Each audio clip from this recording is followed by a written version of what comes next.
Wake up, motherfucker. GetCrack. Wake up, motherfucker. Hey, what's up, guys? So I got this thing working. I figured out everything again, StreamYards, all that stuff. Oh, great, great. This is January 4th, 2026. Happy New Year, guys. Let's start the show. Let me see what I got here. Sorry I couldn't stream yesterday. There was too many people streaming. I'd rather just watch streams than stream. Takes a lot of, you know. All right. Let's start with some stuff. Let me see, figure out how to do this again. Because they changed a lot in StreamYards over the years after I stopped streaming. They added all these features which I don't need, want, or care about. But all right. Okay, I like background music. I probably should have put in some my own background music. Let's see what they got nowadays. Oh, they still have that BS one. All right. Hate that one. How about this one? Eh. Oh, I hate that one. All right. Let's go back to the usual daydreaming one. Okay. You're live on YouTube. Yes, I am live. I'm live on YouTube. Kick everything. Great. Let's go. Let's start. Let's start talking about stocks. Oh, boring boomer talk. Let's go. Do it. Let's do the boring boomer talk here. All right. Let's share something. Share screen. No, I don't want that. Okay. Which one's this one? Okay, here we go. Make us rich, crack. Okay, we'll try. So, in October, we had the Hindenburg omen triggered. Okay? And this signal is pretty reliable. Pretty damn reliable. Only a few times it doesn't work. Most times it will work. So, here's a little explanation from the guys. I'll use this one here. The Hindenburg omen is a combination of technical signals that together forecast the likelihood of market crash. Okay, the music's a little bit too loud for me. Let me try to. Oh, freaking StreamYards, man. Why they change everything? Just move this over here, move that over there. Okay. All right, too loud. There we go. Let me put this on full screen.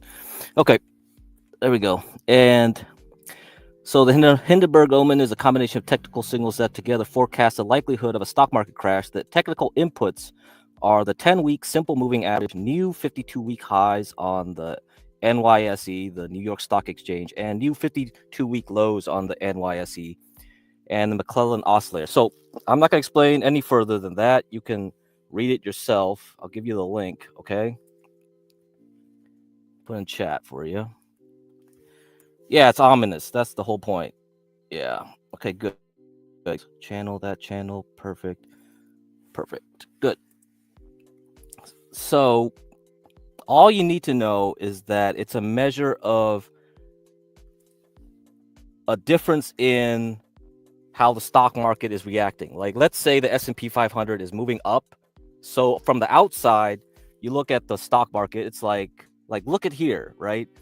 Here, I've got to zoom in. I'll just zoom it in here through this thing. All right, good. Zoom out. You see here before COVID? So probably late January into February, the Hindenburg omen was going crazy. There were tons of stocks that simultaneously made new highs and new lows, meaning that, like, let's say you had a stock like Tesla, it's making new highs, and then you had a bunch of crappy stocks like going down like mad. So why would it happen where people are diverging? You had so many stocks that were telling different things, you know? So, but the broader market, the overall average between the two, having lots of stocks going up and a lot of stocks going down at the same time cancel each other out, you would see nothing. So if you just track like, oh, I look at the Dow Jones every day on CNBC or something, it just keeps going up, right? But underneath it, when you look at individual stocks one by one, you're seeing like, wait a minute, there are a ton of stocks that are just wildly going up and tons of stocks that are wildly going down at the same time. That's not healthy. So this omen signal gets triggered. And what that tells you is that they're not in agreement, then you have a problem. You are going to crash. All right. Now, that's not a guarantee, though. There are sometimes this signal does not work. All right. If I go further back in the years, because you can see times when it doesn't. But for the most part, you have to pay attention now. There will be a crash coming, potentially, right? So now we have to look at other signals. So over the last year, when I was doing these shows, I started giving you more and more little indicators to watch. The other one we have to look at is, before we continue, let me show you what the Hindenburg omen looks like, and you could look it up yourself. You can go to stock charts and type in !BINYHOD. Okay, so let me just give you that ticker symbol here. All right, here you guys go. There you go. So go to that ticker symbol in stock, monitor the Hindenburg omen yourself. And if you look at it, it goes from +3 to 0. So when it goes to 3, that means all 3 conditions have satisfied. So you only pay attention when it hits 3. So it hit 3 here a couple times, but you see, it only happened twice. So I would ignore it. Here happened twice, spaced out.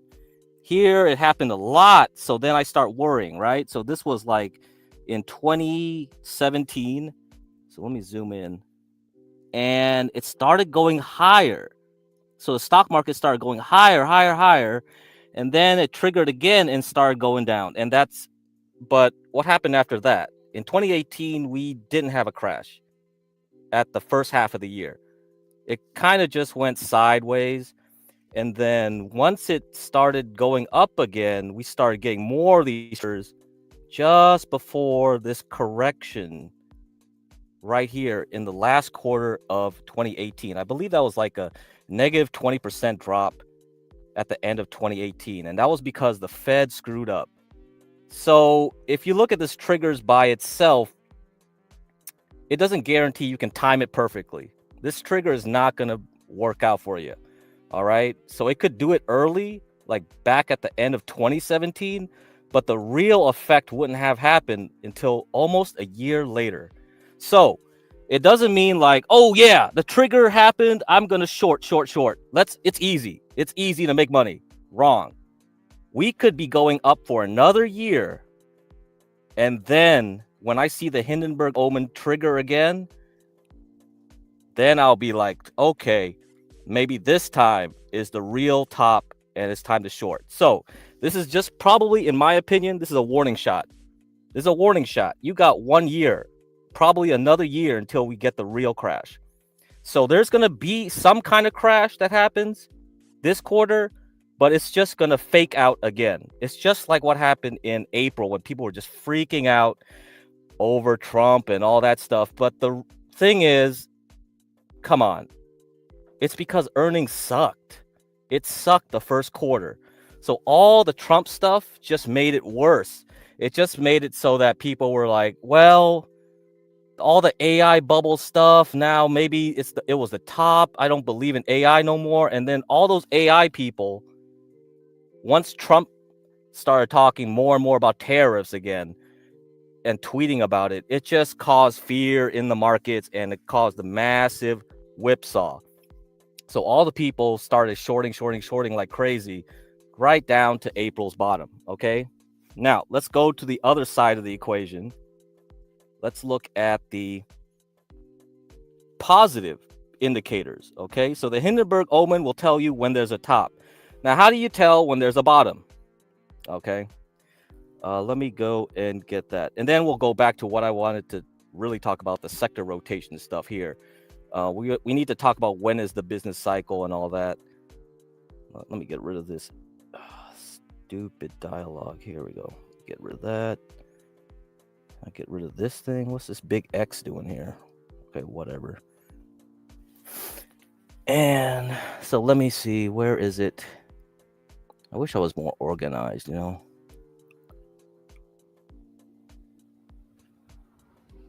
You definitely need a producer for these things, because then you got all these figures and charts to manage.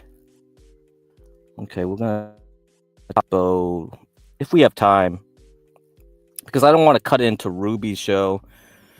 Ruby you'll have D-Dog show up on Ruby's stream, so that'll be a big event for all you drama watchers and viewers, and that's gonna be interesting to see too. I'm definitely curious to see if Ruby is pregnant.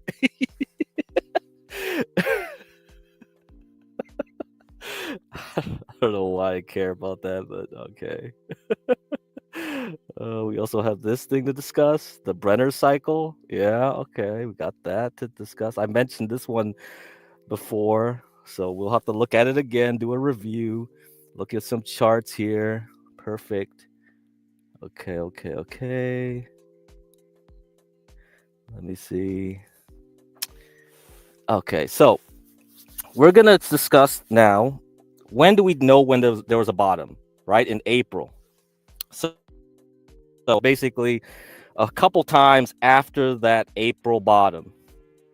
And I didn't bother streaming no more because like I was on kick after looking at all the Thorpe drama and all that stuff. And then I got suckered back into the Thorpe stuff, and I was like, okay, I don't want to stream no more. I'm just gonna be a watcher again, just watch stuff. Because there was just so much content that was happening on Kick, even after the Thorpe stuff at that time in the summer. So I said, who cares? Who cares? This is important, though. Death Cross versus Zweig breath thrust. I talked about the Zweig breath thrust before. And you can look up Zweig. He's a very popular guy, Martin Zweig. And he developed this thing called a breath thrust. And in this case, we look at how many stocks jump up, okay, from a very bad low. Okay, once you have a bottom, what you'll start seeing is that there are a lot of stocks that will just shoot up. You know, the number of stocks that just start going up versus going down changes.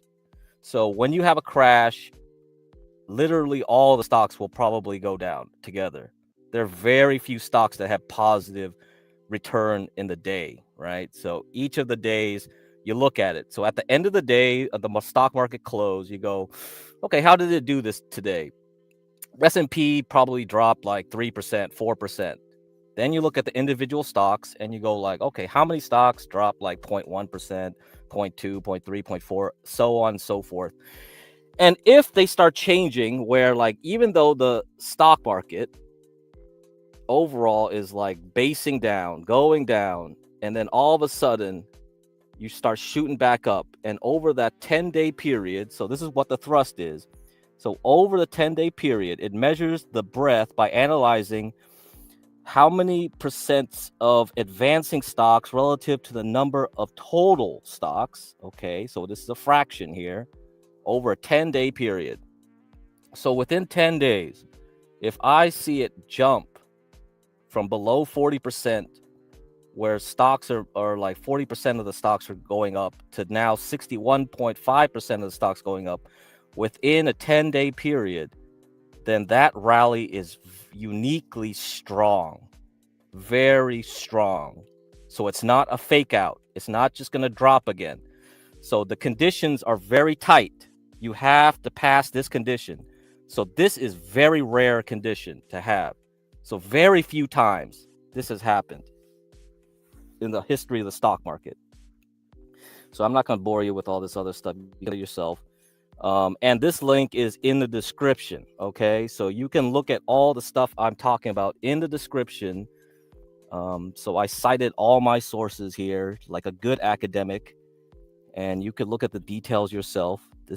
But it's not important to know as much as you can from this. All you need to know is that once you see this indicator shoot off, it means that you will have a great time in the stock market. After I saw that, I said I don't bother to like stream anymore. Like you could pick any stock in the stock market. You could just buy an index.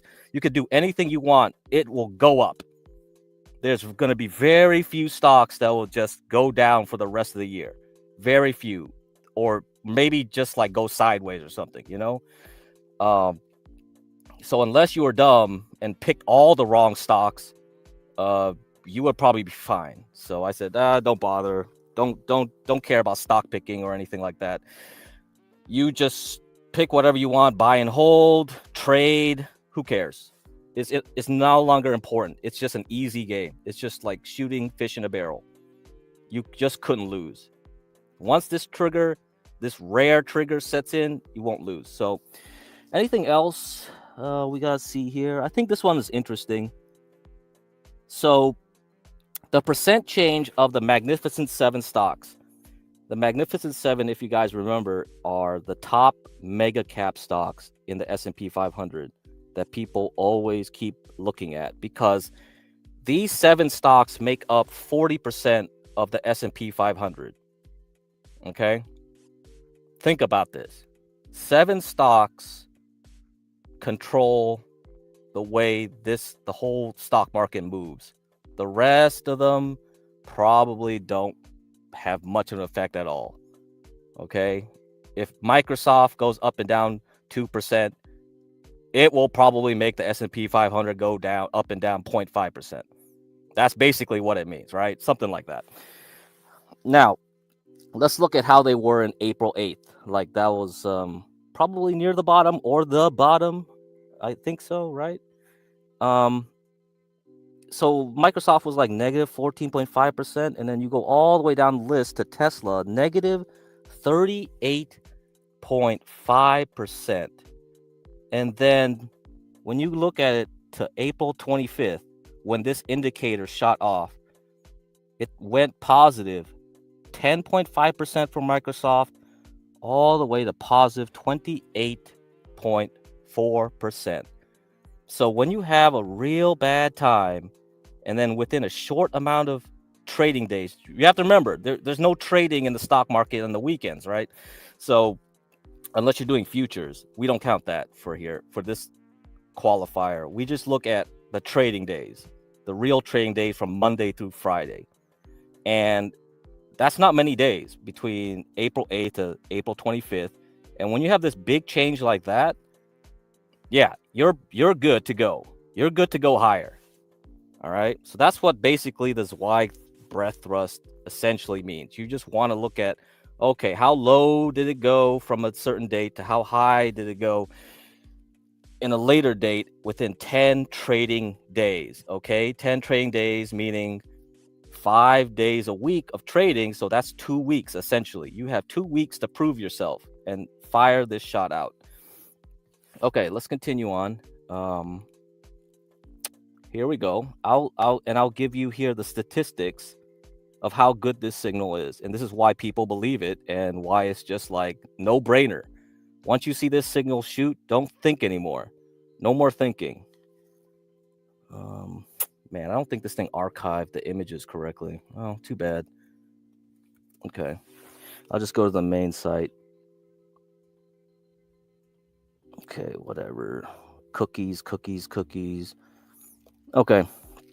So a rare and very bullish signal just triggered. And this was in April 25th. All right. So I mean, it triggered the day before.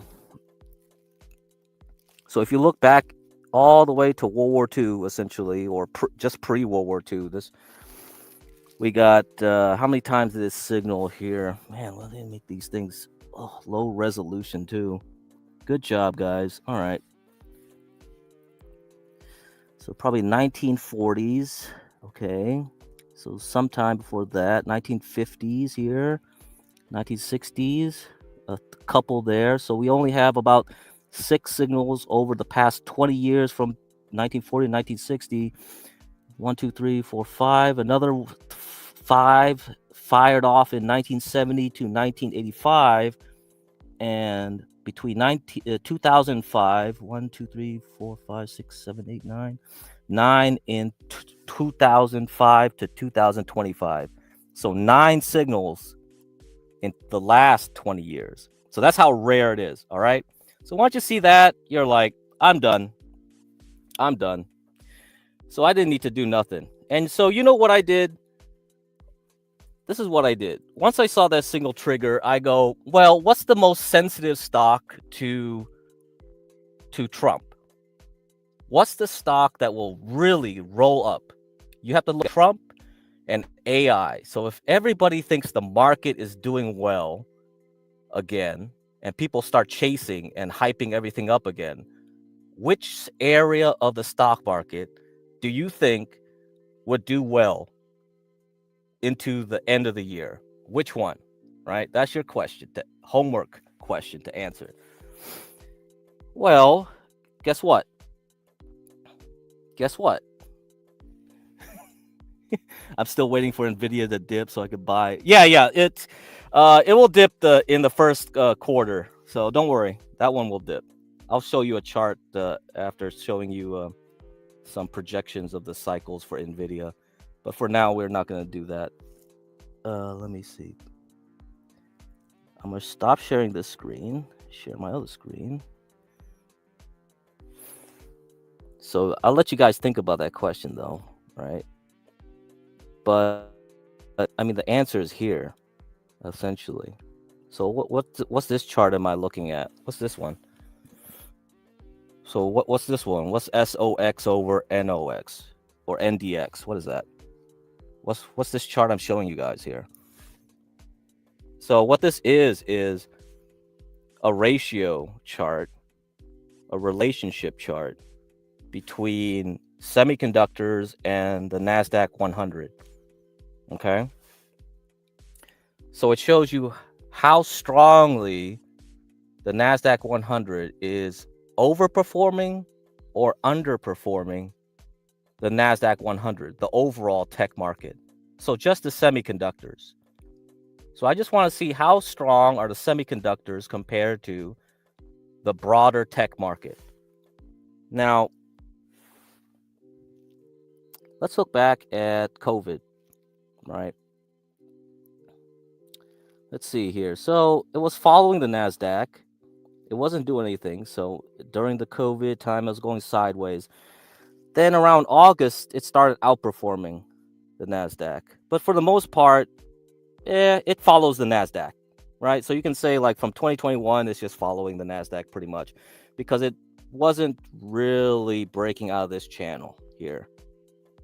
So it's like going up and down between this channel. So if you bought semiconductors, you probably weren't getting any real benefit from not just, why don't you just buy the NASDAQ 100 directly? Why do I need to waste my time and look at which stock should I pick in the semiconductors? If I could pick Nvidia, sure, I could pick TSMC, I guess, but they probably wouldn't have done that much better than NASDAQ 100 between like March of 2021 all the way to December of 2023. Then what happened then? It broke out.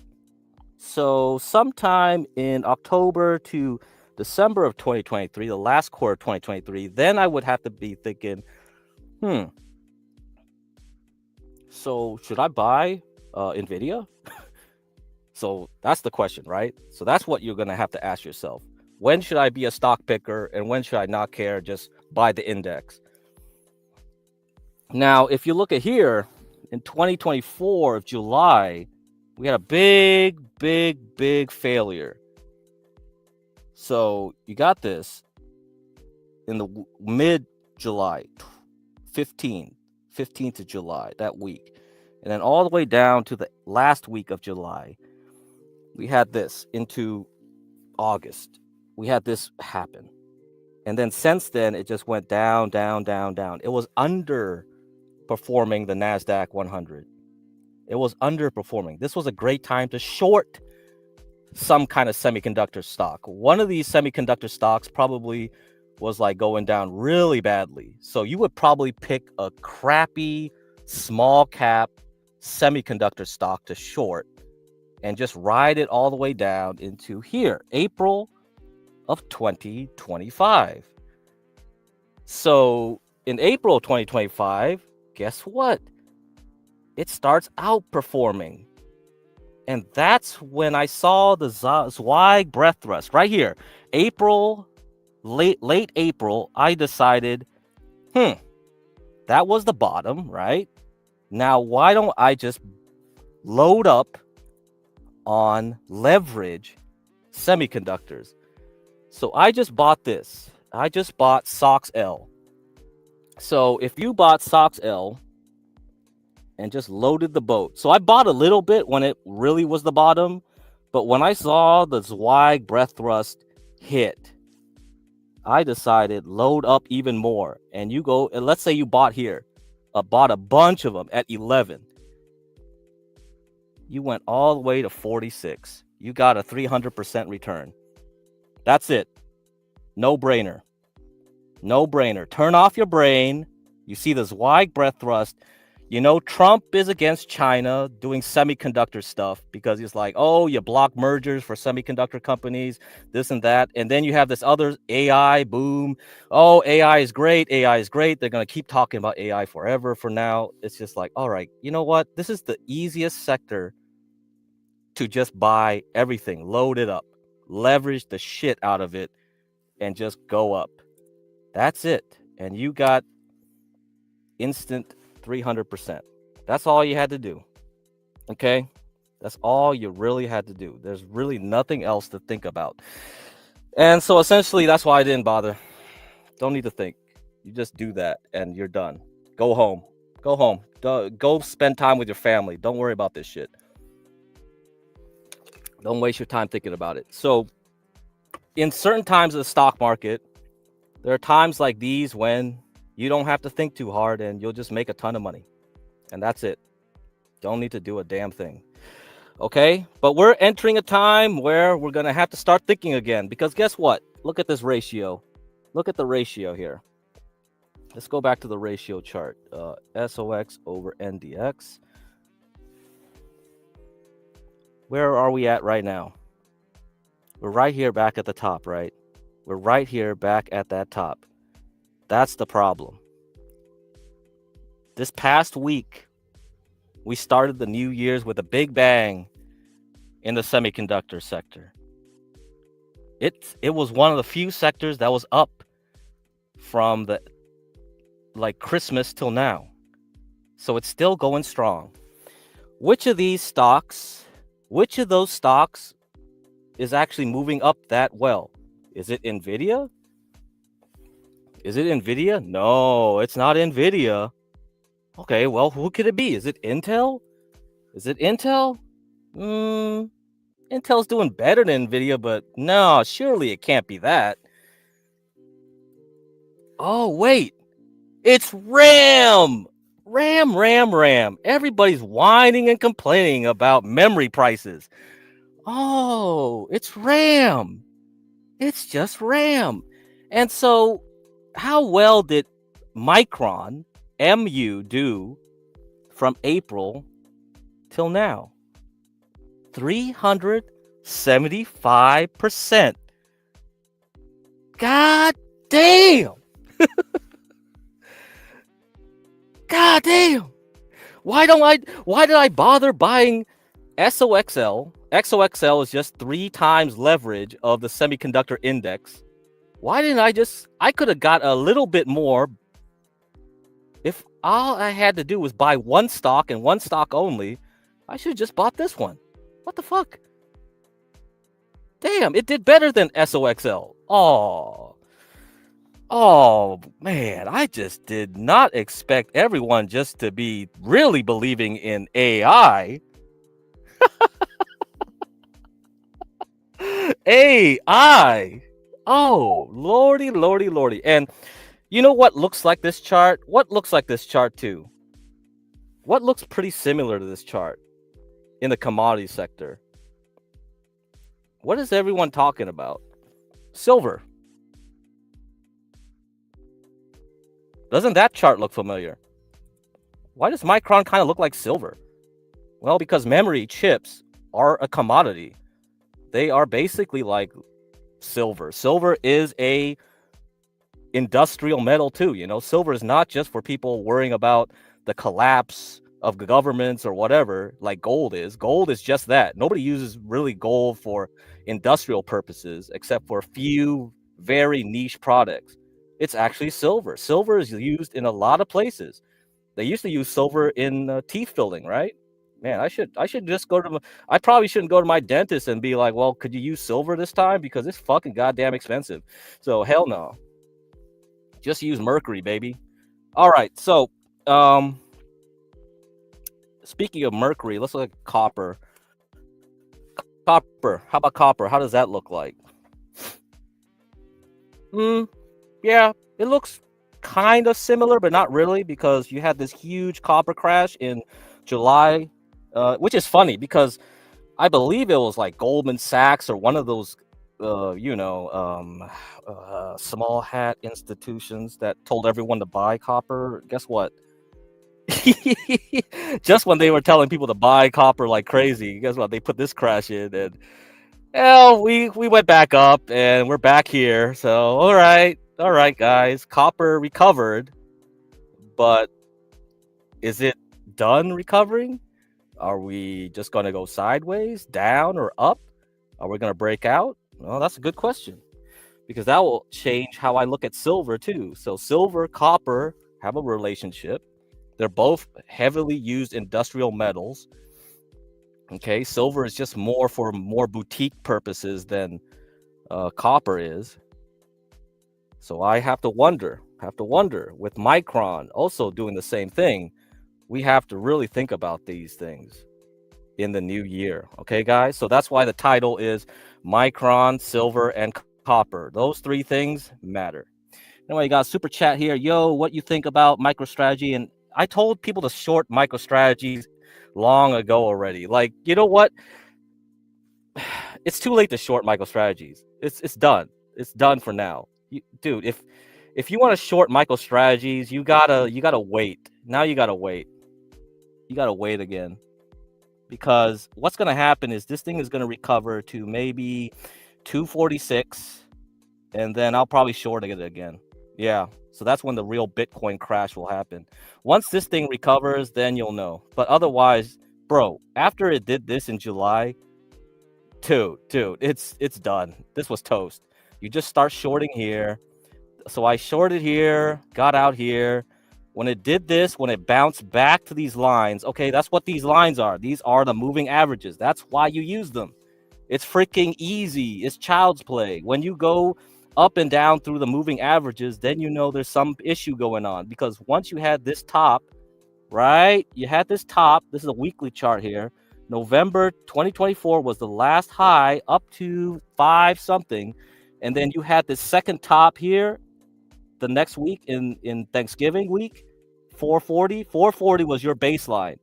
So this line, you draw it out, 440, all the way here. Guess what? Guess what happened in July? Guess what happened in July? It hit 448, right? It tried to get a little higher, 460. And then the next week, it just crashed right back into this box I drew. Oh, once you saw that, you're like, okay, this is over. Get ready to short. Get ready to short. Okay, look at it. Went down, went back up, recovered a little bit, went back down. You're like, okay, yeah, I'm shorting this sucker hard. So it dropped to here, right? It went through this blue line, goes back down to this orange one, down here into September 22nd, the week of September 22nd. Then it took a break. It had to recover because that orange line right here, set in the November of 2024, was actually like the top of this little area here. So if you zoom in to the February 2025, this box, you can just imagine this box right here. Once you see these charts so many times, it's so easy. You look at it. It's a box. Okay, it's a box. So I get this box, right? Fight, fight, fight, fight, fight, fight, fight. It's fighting up and down in this boxed area before it jumps out, touches and kisses this moving average line, this purple one, and then it breaks out, goes up higher. Right? Because it was touching this so many times, the yellow one moving up, and then it finally broke out of this box. So if you wanted to go long, you probably would have done it here. You would have been like, wait a minute, okay, it has this great green bar. It had a higher volume, right? That week of April 2025, right there with the stock market. Bitcoin's probably going to fly with the stock market. It follows the stock market essentially. You would have been like, go long, go up, and then once it hit this boxed area, I was like, okay, you get out. That's what you would have done. That was the long you would have did from here to here, from the end of April to May, and that was it. That was done with MicroStrategies for the long side. And then if you wanted to go long again, you would have to wait for it to finally break out of this previous major point of 440. If you couldn't break out of 440, you're done. And I think that was the same time that Bitcoin tried to make a big rally and run and completely fail. Okay? And that's it. That's really it. And that's it, man. That was all you had to do. And then, and I told John, hey, bro, you shorted MicroStrategies in the 90s. You really want to short it? Short it right now. And this was during this week right here. I think around October 13th. So the week after this huge red candle, I was like, bro, short MicroStrategies. And it was like, boom, crash right into December. That was it. That was the last big one for MicroStrategy. So if you want to short MicroStrategy again, you got to wait. You got to be patient. Find the right time to short it. And the best time will be when it hits and kisses this purple line. When it recovers, finally kisses this purple line, you're like, yeah, I'm ready to short it. Because where's the next target after you short MicroStrategies? Probably all the way down to 100. So you can short from 250 to 100. And maybe you're lucky. Maybe the stock market is in such a turmoil, it'll go all the way down to $50. $50. That's it. $50, man. You could short it from 250 to $50. Maybe. I don't know. But it's a potential. The potential's all there. So, there you go. Okay, guys. I think you guys got it. I think you guys understand what's going on there with MicroStrategies. Okay. So back to the articles again. Unless there's any other questions.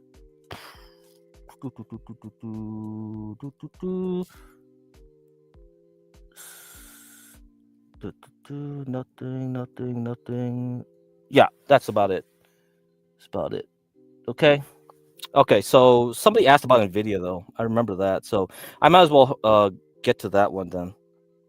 Stop screen, share screen. Okay. Where is it? Okay, right back here. Back to that. I'll get back to the swag breath thrust again later. Let's look at Nvidia before I forget. Let's see. Did I screenshot it somewhere? I think I did screenshot it, but I probably put in another folder. Hold on, guys. Yeah, I should do it before I forget.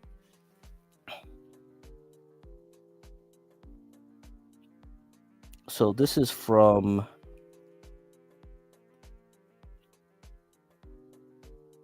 what's his face? Larry Williams. Yeah, very important, popular. Let me see. So I have this stuff. Let me grab all these pictures that I got, and we could do it all at once. So hold on. Let me stop sharing and let me try to get everything together here.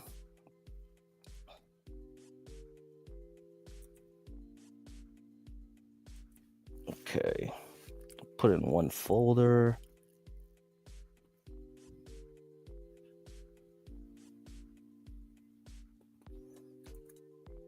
All right. Okay, let me get it. Let me get it for you guys.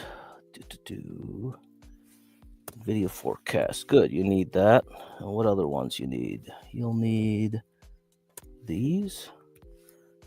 What other ones? This. Okay. This one. All right. Okay, let's see.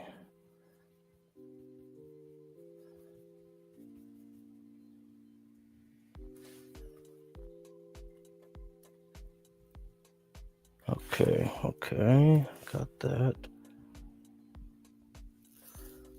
All right, okay, got that. Okay, all right. Here, I got everything set up. My folder set up. Good.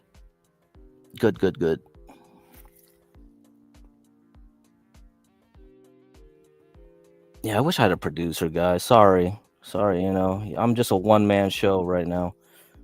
With this stuff, China corners.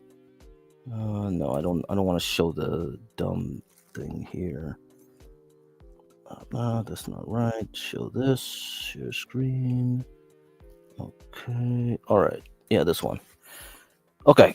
So this is the Nvidia forecast that Larry Williams did, and this is what the prediction is.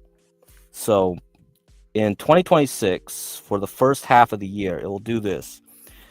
There will be some kind of panic going into February, maybe through March. And then there'll be a recovery going into the back half of March, April, and then May. So if there is a dip, if you are still waiting to buy Nvidia, that's your chance. Okay? So whoever asked that, whoever was waiting for Nvidia to buy a dip, you'll get a dip there. All right? Now, let's see what the whole S&P 500 will do. Okay, what will the whole S&P 500? Because Nvidia is one of the top 7 mega cap stocks, and so what will it do? And this is the cycle analysis I have here. All right, and we got peaks. We got peaks here. These are the 3 peaks. These are the 3 cycles that dominate. Okay, so we got one peak at 200 days. We have a 200-day cycle. So this thing topped out around September 2025, the 26th day. We had a top right here. And probably what's been happening is we've been going sideways, haven't we?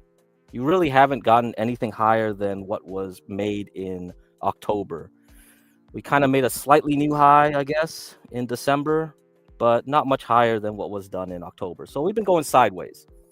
So we'll just continue going sideways, or we'll start moving down past the low.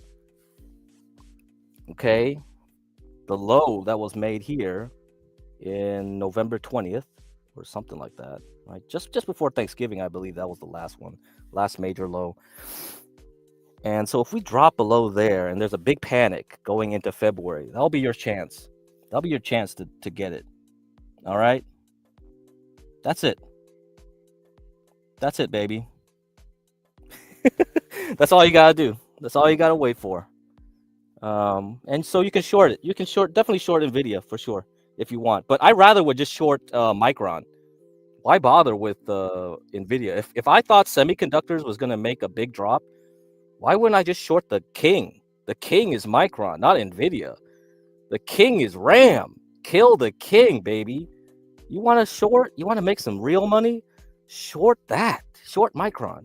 So if you can make some good money between late January into February, that's what I would do. I would just be looking at Micron like a hawk. I would just be looking at that sucker and be like, when am I going to short memory? When I'm going to short memory? I want to short that RAM, the RAM cartel, right? So let me add these other 2 signals, 81 and 127. So once you add those 2 signals, you get a little better of a picture, because now you see It's the shape matches more closely with the market. It matches more closely with the April bottom, and then you had the bottom going up, and then you had a little break, and then you had a little higher top. Then you're going sideways and then back up. And guess what? This top is in January 9th. Okay, guys? January 9th. So, is the top going to happen around January 9th to the 13th to the 19th and the 28th? So, sometime into the back half of January, I will look at Micron to short, probably. Okay? And maybe even silver at the same time. So, that's why I titled my stream that. Okay? So, now you understand.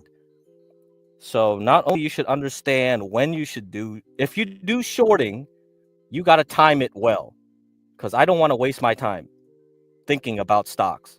All right. I rather make money and not think about it passively. And the way you do that is you have a system like this where you can tell me when is the real bottom. I don't care about these little bottoms and little tops. I don't give a shit about this. If I want to waste my time trying to manage the noise here, this is just noise, up and down, up and down, up and down. I want the big one. I want the big short. I want it to go down like crazy into March. This is the one I'm looking for. That's the one I'm looking for. I don't give a shit about that.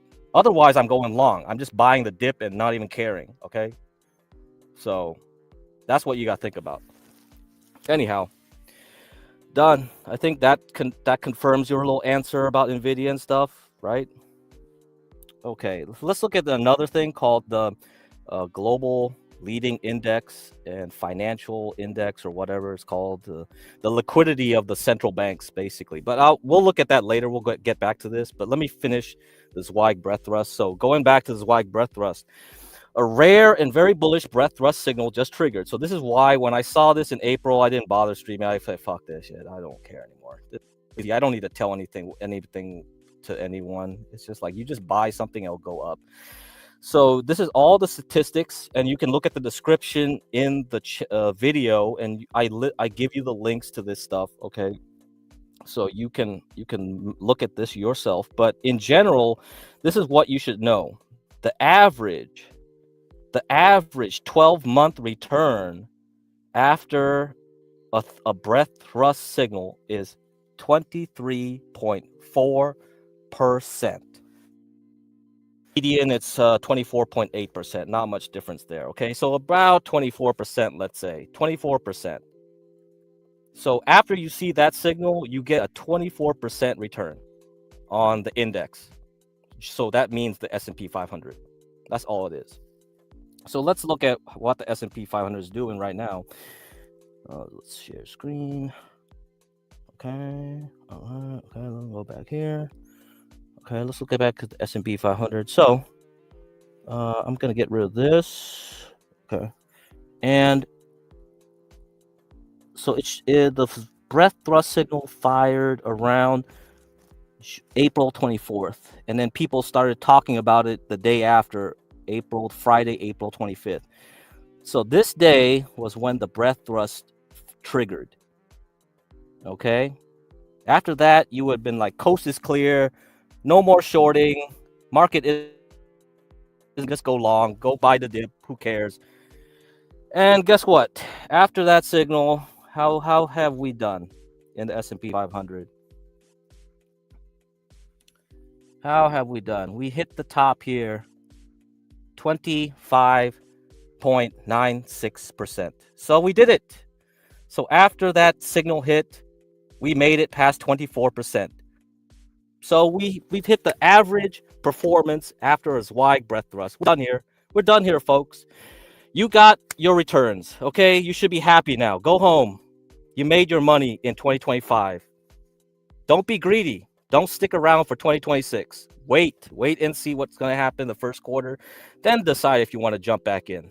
That's what I would say. So if you guys sold for tax reasons this week, so you waited for 2026, good for you.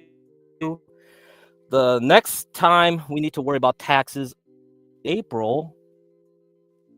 Okay, not because of tax day, but because the reason why I say this is because the bottom that was made in April 7th on the Monday, it will come around again, right? Let's see what the 7th is.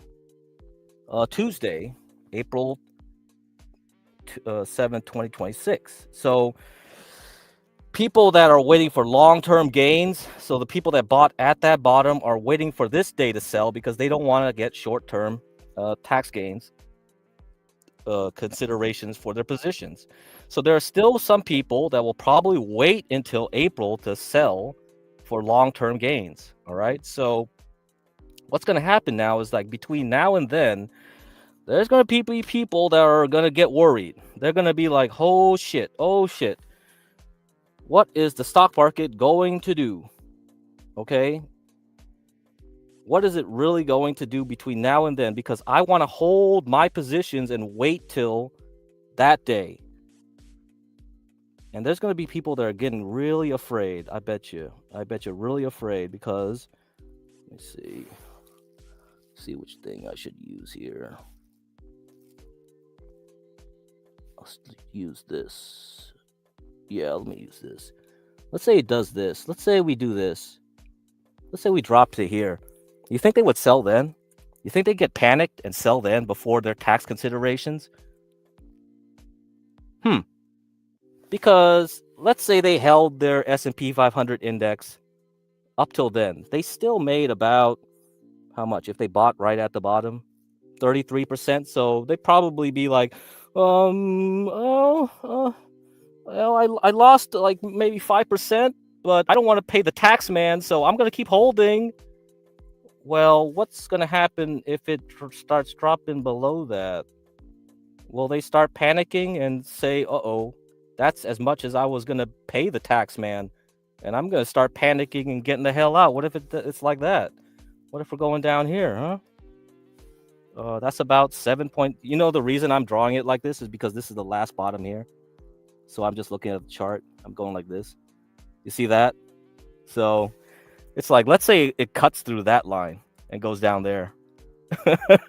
you think they would sell then? Because it's like, well, do I pay the IRS their little cut or for short-term gains, or should I just like wait for my long-term treatment? Because you have to understand, when you get long-term capital gains tax, it potentially is 0%, right? Because there's a lot of low-income people that have like played the market like me, right? Because I don't technically make income. Okay, so I just purely just make it on the stock market. So if I have very little short-term gains, I have very low income.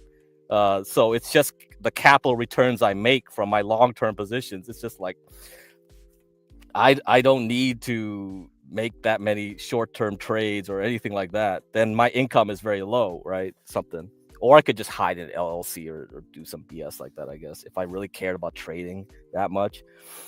But in any case, you would have to wonder, damn, it's I rather just take my profits and suffer the short-term treatment, right? Because now you're getting more worried. Like, look, what happened if it drops down here? So this is like the next low. That was the low made around July 2025 to August 2025. So that's like a drop of 10%. This is getting worse. So this is what I'm afraid of. I'm afraid of the fact that it's way too easy to start making people panic and sell, because they're only holding on the hope that they can make it between tomorrow and April 7th of 2026 to make their positions long term. Okay? Long term. That's it, man. That's really the problem I'm having here. So it makes sense when you look back at the cycle charts I did, why it possibly could just drop into April. So with the Nvidia and stuff, yeah, you could probably keep waiting. Wait for February and March and see how it goes. You could probably get a real nice deal on Nvidia. That's it. Okay. So anyway, somebody said about oil shorts. Oil is too low, dude. It's It's the problem. The problem now is that like it's just so low that if there's gonna be a big drop on Monday, I would just go long oil. So let's say the Venezuela stuff kind of shocks the market and oil starts dropping like unrealistically. It's just an overreaction on Monday. I just go long all oil. I'm not really that interested in playing that, but if I see that, maybe I might play. I might play a long in oil instead. They just overreact on the news, and then all of a sudden it just recovers. And then after that, China starts fixing its issues because a lot of the reasons oil is so depressed right now is the Chinese economy is so shit. It's still shit. It's been shit. It's ridiculously bad. Like a lot of oil demand comes from China. If China doesn't recover its economy, it really depresses the whole total oil market. Okay. Yeah. So I just saw an article that said SP projected to stay up this year. That's good. As long as the mainstream media keeps saying the S&P 500 is going to go up, that means it's going to go down then. I'll see you. Bye-bye. That's it. So that's it. That's it. So then, yeah, you'll have to see what's going to happen then. Okay, what else? What else we got to cover? What are my favorite little stocks to talk about? Oh, Palantir. Yeah, my little favorite Palantir, right? So the last high was made in around August 2025. It went a little bit over that in November. And the first week, people are selling, probably because, tax reasons. They're like, oh, I don't want to pay taxes for Palantir gains in 2025. I'm ready to sell now in 2026. So Palantir definitely, if it drops below 150 here, then it's probably a great candidate for a short. Because you see this is why I drew a box here, because this was the same important level. You can see high volume bounce in August 20th, and then it did it again, but lower volume, a lot lower volume in November of 21, because that's Thanksgiving, so nobody's really trading too hard then. And this was just a kind of like a yawn recovery. It's kind of like, okay, well, we got some new buyers here, might as well just go up a little bit here, trap some more buyers up here at the top, and then we start selling off again. And then so the next time it hits 150 and goes below that, then that's it. You're done. That's it. You're done. You're probably going back down to 125. Okay.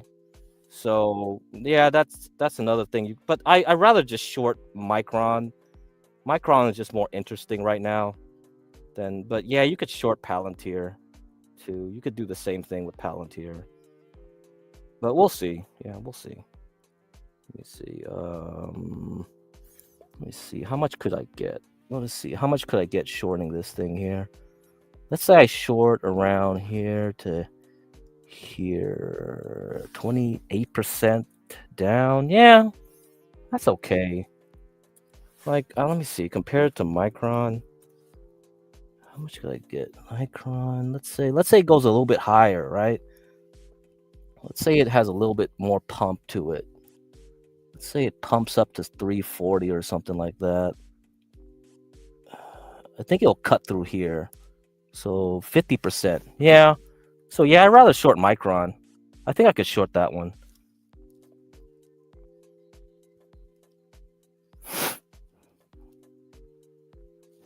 Yeah, I think I'll short Micron instead. So, okay, let's see here. We got someone saying Palantir has been a blessing to me last 90 days, but they've been fucking me crack. I've had them years. Yeah, I had them years too, I had them. But I only started telling people to get into it in real life around here.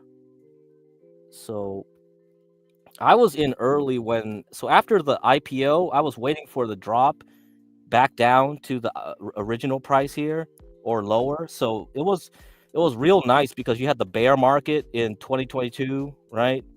When you had that bear market, it really made it go below that IPO opening price and go to like $7. So I got a bunch here when it was like $7, $6, $7, $8, $9.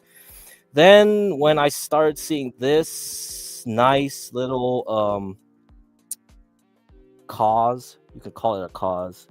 So you kind of see this. So you kind of see this being built here. So when it started going up above this cause and go back down in May, it was around $20, right? That was when I was started coming here to stream, and I started and going on panel and being like, well, my best pick would be Palantir. Probably Palantir, Palantir, Palantir. Always buy Palantir. And so during the summer it started going up right into 28, and then it had this earnings. I guess it was because of earnings. Oh no, it was just before earnings. People were dumping it before the earnings, and when it had earnings it recovered. I forgot what was the news that made it drop before earnings. Probably some scam. You know how it is? It's like just before earnings gets released, somebody is like trying to push the stock down artificially to get in. They tried. So the funny thing is, like, that's why I don't follow the news. Like, fuck the news. Look at that. It's just a lie. So whoever was buying here panicked out, and then when it dropped, it was like it went all the way down to nearly the top of this cause. You see, this 20 level was so important. It was like it got close to 20 in 2023 of July, 2023 November, and then it bounced down there in April 2024, and then it does one last move where it goes back down to there in August of 2024, and it probably tricked people there, and people probably were like so stupid and started getting out. And I think this was when HB saw this. He was like, whoa, it's a 20, buy, and he just went crazy and started buying a bunch of it. And guess what? After that, earnings, boom, we went to heaven, baby. We finally got out of 20 land. Oh, now it's like 125 land. Okay. There you go. There you go, man. Fuck, dude. So the other nice stock that I kind of liked was TMC. TMC is like the underwater mining company, and it's a penny stock though, so I don't like recommending this one. It's a risk. I hate penny stocks, but I was thinking like, well, Trump is all about buying metals and all that stuff. It's not rare earth at all, but it's in the same area of inquiry, right? You kind of have to look at it and go like, well, America wants resources. And if it has to go under the sea and get it, why not? Some idiot is probably going to make some article somewhere, pump this crap up with Trump. And that's what happened. It was just like somebody somewhere in 2025 started talking about it in relationship with Trump. They got new board members or something, and they said like, oh, this new board member is going to do something, or I don't know, whatever. But all of a sudden, it just went from a low in December 2024 of 0.7, and it just went all the way up into July 2025 at $7. It was crazy. I was just like, what the fuck? I should have just bought more. Man, Jesus, right? So this would have been like 900%. Oh fuck, man. 1,000 maybe if I actually timed the top and bottom, which no, yeah, I didn't do that. But let's say I was like, if I just bought a ton, I would have got like at least maybe if I sold around here, most likely this is what would have happened. I would have bought a ton here in January, okay, and would have got out when it probably got up to here, when it did this last leg up in 410%. Yeah, 410%, man. Fuck, man. Anyway. Oh well. But that's the world of penny stocks. It's just pure gambling. So I don't tend to like recommending these things, but when you see a chart like that and you see like everything aligned with the narratives, you kind of go like, well, if I picked any penny stock, if I had to pick any penny stock, I would just pick this one. So this was one I mentioned a lot last year, and it was right too. So that one played out. And there's a lot of other these speculative stocks, but I don't play them. You got marijuana, you got all this other stuff. I talk about them a bit, but I I'm not gonna be the one to tell you like, hell yeah, I know for sure this one's gonna make it or nothing. The only thing with the two main ones was like Palantir and TMC, and I think both of those, yeah, you had a chance of making real good gains, and both of them had pretty similar, nice, large, fat returns. You know, so yeah, real good, real nice returns. Now we're entering 2026. We gotta find new ones. We gotta find new ones to look at. So I've got to wait for the first 3 months here of the quarter, and we'll do it. I mean, not the quarter of the year, the first 3 months of the year, the first quarter, and we'll see it. Okay. All right. So let's see if I can get through any more of my articles. I had a whole bunch to go through. But I think I have an hour left before Ruby starts streaming. Because I really want to know if Ruby got a baby from D-Dog.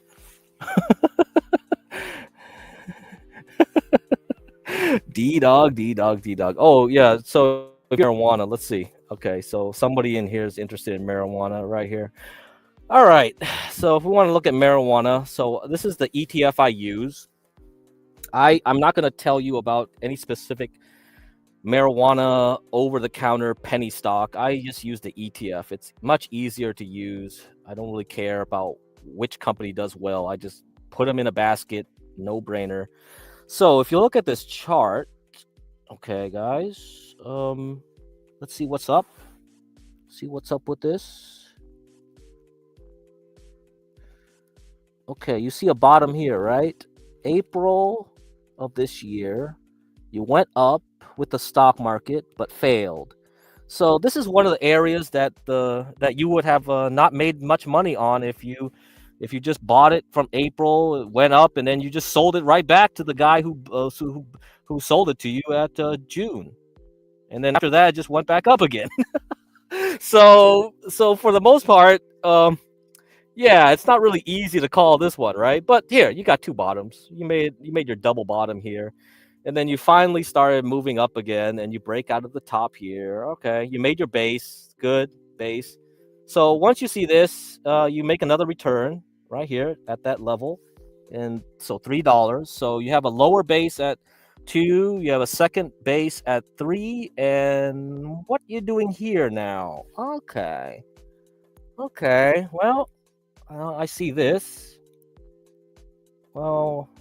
So do I wait for 3, buy it, and then see if it can break 6? I don't know, maybe. So I would just probably say, okay, MSOS. So that's the ETF. Maybe I'll wait for 3 and I'll buy and gamble on that. I don't know. This is all penny stocks, okay? This is a penny stock. This is an ETF, a collection of penny stocks. This is all US based cannabis penny stocks. I don't know. Maybe I'll try it at 3. Okay, I've done this already. I've done this one already. Like I mean, like I usually, if I play this, I usually trade it like this with the MSOX. So MSOX is like the 2x leverage, I think. So let's say I bought it here, right? This would have been a great time for you to try buying right here to here. So that's 250%. Right, you do this one, so you probably sell around here, so probably that. And then with the way it is now, I'll okay, give it some time. I don't like the look of this thing. It's just like, ugh, this thing's not clear at all the way it's doing. Yeah, this is ugly. This is too ugly. So let's look at the weekly chart. Is this any better? Ugh, yeah, this thing. Okay, yeah, this is too ugly. This is not the right look, man. Nah, bro. So if it goes back to 3, I'll look at it again. But otherwise, yeah, it's not at the right. It's not looking at the right way for me to say like, oh yeah, for sure, hell yeah, easy. Nah, this ain't right. This ain't right. This ain't looking right. Sorry, but. Okay, yeah, I'll look at it again when it hits 3 again, if it ever hits 3. I mean, it just might just shoot up again to 7 and 8 and trick people to buy here and then crash down to 3, right? If it does that, if it goes up to 8, crashes down to 3, okay, then I'll look again for sure. I'll look again. All right, then I'll look at it. But right, the way it's looking now, no, hell no. This ain't the right look. This ain't the right look. Okay, what other pieces of this right? Oh, this is another favorite one of mine. Hymns was so good in 2024 though, but in 2025 it really did nothing. It had too many issues with what was it had issues with like Eli Lilly, the competition with Ozempic and all. Oh man, and then they had the whole like if Trump was gonna expand like Obamacare or kill Obamacare. That whole yeah. After that, it just nah. This thing ain't going nowhere because so you see in April it recovered. So April it did this right. So if you bought hymns, this is what I did right. I bought some hymns again when it hit 25, and then when it started going back up towards 68, the previous high, it started doing this right. It just goes up, fails, goes up, fails. Then I got out. That's over. You do this, you go here to the moving average, go to 50. You're done, dude. You got this huge red bar here, and then you're just like, after earnings, this was earnings too, right? And it's just like, no, it's over. It's over. Sorry, we're not going to get to 80. Whoever was like hyping this stock up to 80 or whatever is like a moron. It was just like, dude, everybody's talking about this stock now, man. I was in this stock when nobody was talking about it. Like now everyone's talking. Oh hell no, I'm out. I'm out. This is a dumb thing. So if you ask me, well, what do you think of it now? No good. Like the whole chart is collapsing. It's probably going to bounce to like 40, if at all. If it's lucky, maybe it might do it, but most likely it's just going to fall apart and go below 24 this time. And if I actually care about this, getting back into this stock, it'll probably at the end of this year. So this is worthless. Yeah, this is worthless, man. It's done. It's done. This one's done. This one's cooked. Okay, that's it, as the Zoomers would say. All right. Anything else? Nope. I think that gives you an idea. Okay. Okay. Let's.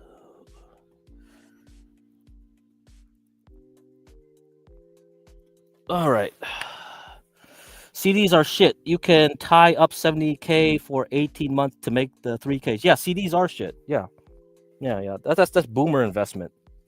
I mean, you just just go to the money market. Just go to money market, like you said, right? So.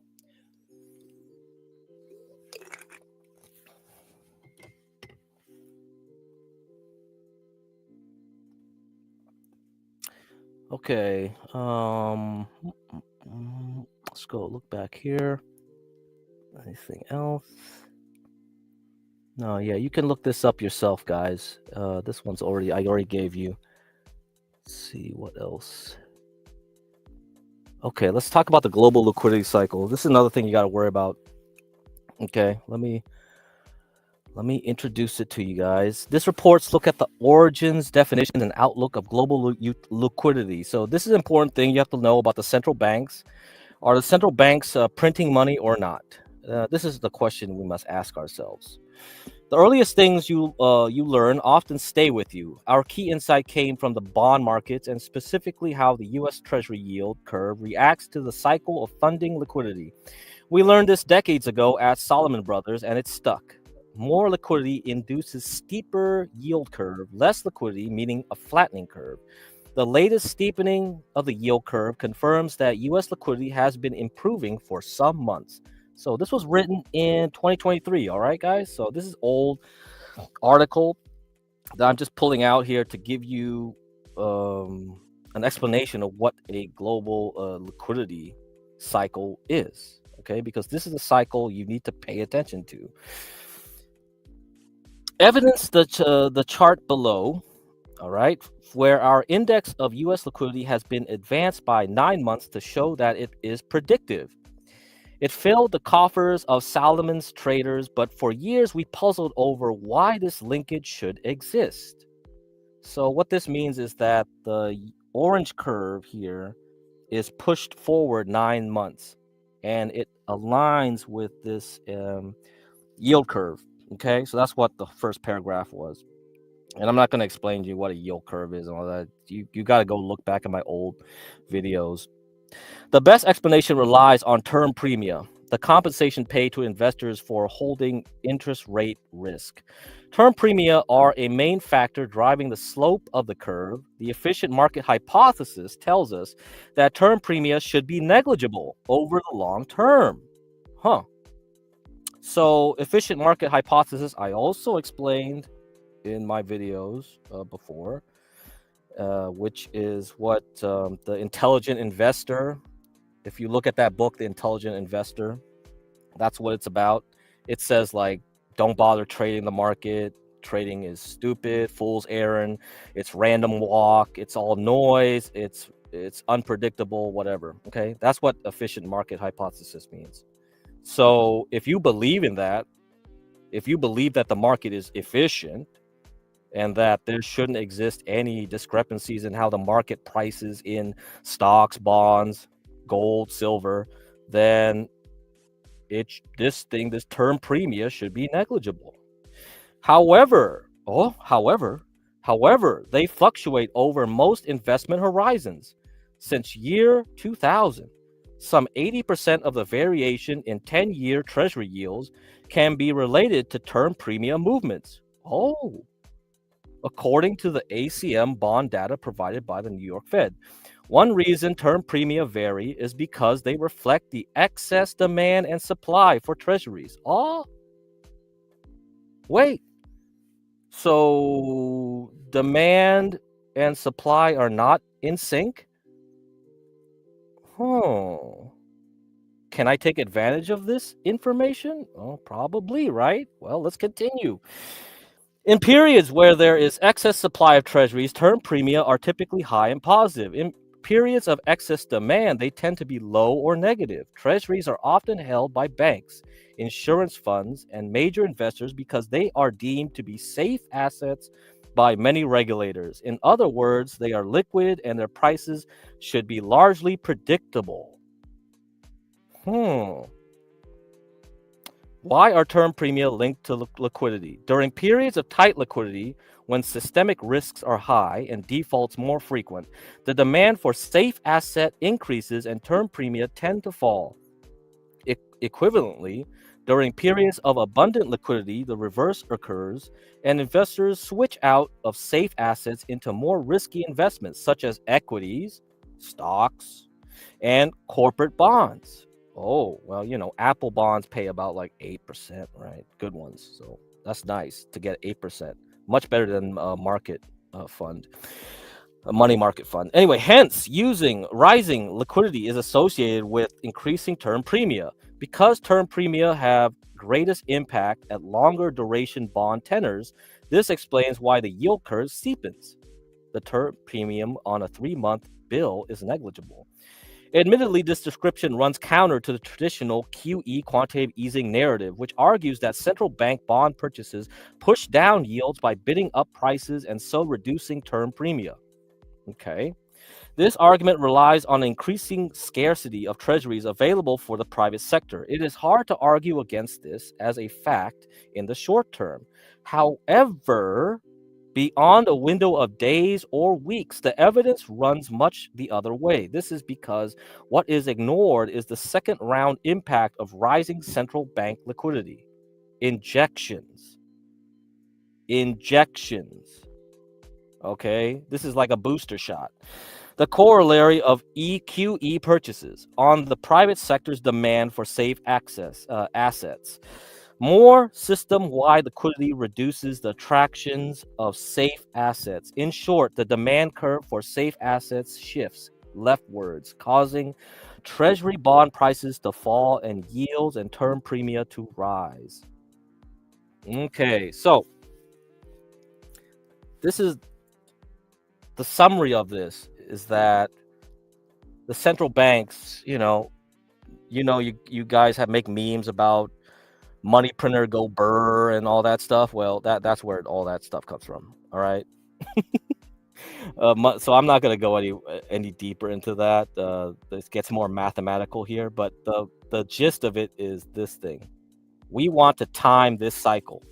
We want to figure out when is the big top and the big bottom, the real big ones. Okay? So let's time it. The cycle of global liquidity is shown in the following chart. Global liquidity is measured here as a normalized index, the GLI, which essentially captures its momentum. We use it to facilitate comparisons over time and between countries. The index is designed to have a 0 to 100 range with a mean set at 50. The data reported in the chart have been plotted alongside a repeating cycle or sine wave of average duration 65 months, between 5 to 6 years. This frequency was originally estimated over the 1965 to 2000 period using Fourier analysis. Fourier analysis is named after a French dude who, well, I'm not going to get into it. All right, you guys can look it up. Fourier, Fourier. All right. It has been extrapolated thereafter. The coincidence of the two cycles, the GOI and the sine wave, not only confirms or not the accuracy of our estimate of the cycle length, it also allows us to project the cycle forward in time to predict the next peaks and troughs. So if you look back here, and you saw this stuff here. So this is the cycle analyzer, and you can look at the foundation of the study of cycles. Look them up. Let me see. Let me get you yeah, you can. I mentioned them many times before already. Here you go. There you go. So you guys can look it up here. Okay, that's the link to the financial foundation of the study of cycles. So these guys look at cycles. They do the Fourier analysis. They do all that stuff for you in software. And this is the software. And I can just do this myself. So I got that GLI data. I downloaded it into my Excel, and then I upload it into this thing. And then I do this cycle work here. And this one is a daily cycle, so this is short term. So what the article is going to do is talk about this long-term cycle. Okay, so this cycle is pretty stable. We don't need to use fancy software to track it every day. It's pointless. It's going to look like this. So for all time, it's going to look like this. Okay, hold on. Yeah. So it's just going to look like this, and I'm going to zoom it in, and you could just get this sine wave and plot it over this thing, and it will just continue up and down over the years. So I don't need to do any fancy software like this stuff. Here, I'm doing it like every day, okay? I'm tracking it every day, pretty much. I can track the liquidity every day. And so what I'm doing here is I'm going to try to track the short-term fluctuations in the cycle, okay, of the liquidity here, of the GLI, all right? That's what I'm doing right there. And this one is just a long-term cycle. So this one is plotted over many years. And so we got this one from 1968. They got data from 1968 to 2026, which we are going to approach. And guess what? The top of this cycle, the central bank money printing go burr, is going to hit us this year. Now, is this going to happen? Are we going to have a crash? Man, well. You know what? It could be, right? We could be. But do you know that Donald Trump is going to replace Jerome Powell in May? So what if this new guy is going to go even crazier, and he's just going to say, F everything. We're just going to money print like crazy. You know what? Everyone's expecting it to crash this year. And what's going to happen is that they're going to bet wrong. Everyone's short. And then all of a sudden, this new guy starts going crazy on the money printer and print everything like wild. And then it's just going to go up even higher. And so the whole S&P is just going to go insane into 2027. And if it does that, then bro, bro, it's going to be delayed again until 2027. So this chart, this cycle, it could be something like this. Like you see in the 2000s here. So when we had the dot-com crash and then all of a sudden this thing spiked up against the cycle, it's like, they were trying to prop up the stock market during the Bush administration for a while. They kept that thing going back up real quick, and it was just like, oh man, got to keep the stock market stable. Oh man, oh man, oh man. And then what it did was create a bigger crash in, guess what? We got the 2008, right? So, I don't know, man. I think for me, it's like I definitely will have to consider all these things now, especially in light of this cycle here, the Brenner cycle. So let me read this. How the Brenner cycle predicts 100 plus years of stock market movement. This one's a great one. Samuel Brenner was a farmer from the 1800s who wanted to understand how stock market cycles worked. In 1875, he published a book forecasting business and commodity prices.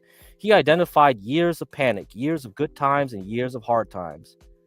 So the panic years, these years are when the market panicked, either buying or selling a stock irrationally until its price skyrocketed or plummeted beyond anyone's wildest expectations. So, okay, so this is a high volatility year. Good times. Good times are the times when we had high prices and it was a great point to just sell stuff, okay? And the hard times are the years when it was a great time to buy the dips here and everything was at the low prices, okay? So this is a longer term crazy chart and people love using this one. Let me see if I can zoom in. Yeah, there we go. I mentioned this before too, but it's always good to look at it again. So let's see. When's the next hard times? The next hard times is 2032. 2032. Okay. And let me get rid of this. Okay. And let's see what is the good times. Good times is 2026. It's the time to sell. Damn, man. 2026. Everything points at 2026, bro. But I wonder if it's going to fake out, man, and push and delay it until 2027. So you got the Hindenburg Omen. You got the Global Liquidity Index. You got this Brenner cycle. All these things point at 2026. But I have a feeling, bro, it's not going to happen in 2026, huh? We're going to fake out again, bro. Yeah. So anyway, yeah. So Eric W. Yeah, it's May. May is going to be the replacement day for Powell. So let me see. And they're already looking at candidates for his replacement. People are going into interviews already. I don't know who the next guy will be, but there's a whole bunch of people lined up trying to get the job here. So let's see. Federal Reserve replacement. Let's see. Damn, 6 days ago, Trump threatens to sue the Jerome Powell. What the fuck? What is he trying to sue him for? Oh my god. Anyway, yeah, he's trying to sue him. Are you guys for real? So Eric W says, yeah, he's gonna pump before midterms. Exactly, So the people, they, midterm years are usually when they kick out all the incumbents, right, of the dominant party in Congress. So years are so important. And he could do that. He could just make this new guy go in there and already tell him, once you get in there, you do as I say, which is pump, pump, pump. And it's going to pump all the way into 2027. And then we're going to have a crash. Okay? So. Yeah, it's going to be funny. I think it's going to be real funny if that happens. Anyhow. Let me see if I can find it, like what it is. he's gonna announce the new replacement sometime this month. Yeah, okay. But I don't think he can really replace him till May, right? I think it's May. Yeah, it has to be in May. Jerome Powell's term ends in May. That's right. So May is the time. Okay. So okay, he's got till May. And let's see. So that means his last FOMC meeting will be around April. So April 29th will be the last time you'll see Jerome Powell talk in the podium. Okay, so after that, you're gonna have a new dude. You're gonna have a new dude come in. So that's it. That's it, baby. That's the end of that. That's really the end of that. So let's see what else I can get through. I'm not gonna get through everything I wanted to, but let's try to do as much. So I got the global liquidity cycle. Okay, I got that. So let's continue on. So this is the daily chart, and I'm doing a more precise look at like how it's gonna move next year. Like the big chart is, it's just like you don't exactly know when in 2026 it will happen, so it's not really good to use it as a precise timing tool. You just know sometime around 2026. But since we know that May is going to be a pump, let's see how this smaller cycle analysis will fare. So if I use this analysis here, then this thing tells me the top two cycles are 300 days and 200 days. And we're going to get the money printer is still working into May. It'll pause a bit and then shoot up again into November before stopping in 2027. So maybe this is right. Maybe this thing will tell us that from August 2026 to the end of the year, that's when we'll get the most money injected into the system. Will be the time to really expect a huge market rally. So sometime from July, August into the end of the year, the market will just go up like mad. So that makes sense into elections, right? So once you get to the midterms, they want the markets to be really acting well. This will be the best time to go long. So sometime from July into December next this year, the new year, and then after that expect a big drop off. Okay, so yeah, maybe it's delayed until 2027, man. So we'll see. Okay, what do you think about Palantir? No, Palantir, I already told you guys, like, short it. I don't know, man, whatever, like, wait. Yeah, it's over, man, we're done. Short it for now. I'll come back to it later. I don't know if I'm gonna get back into it, so yeah, we'll see. Yeah. So yeah, go back and you see my analysis for Micron and Nvidia and all that. I talked about the cycle of Nvidia. Yeah, so I don't know how low it will really go, but I'll do that next stream again. I'll try to tell you guys what's up, because if I do that, I'll have to use these charts here, the mark indicator charts, like this one. So I'm looking at silver over gold on this chart, and I think next week we should see some kind of peak in the silver to gold ratio. And the reason you look at the silver and gold ratios, because this thing really determines how strongly, you can expect how gold will do in the coming year. Because I think in this year gold is going to stay flat to down, so I would be getting out. I would definitely be getting out. XAU. Oh yeah, here it is. The Philadelphia's gold silver index here. Man.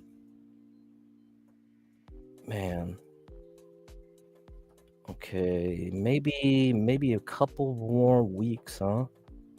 Let's see. Yeah. Maybe a couple more weeks, and then I'll think about if I want to short silver too. Micron, yeah, same time with Micron. It's over.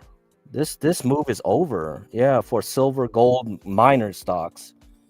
Yeah, we're done here. We're definitely done.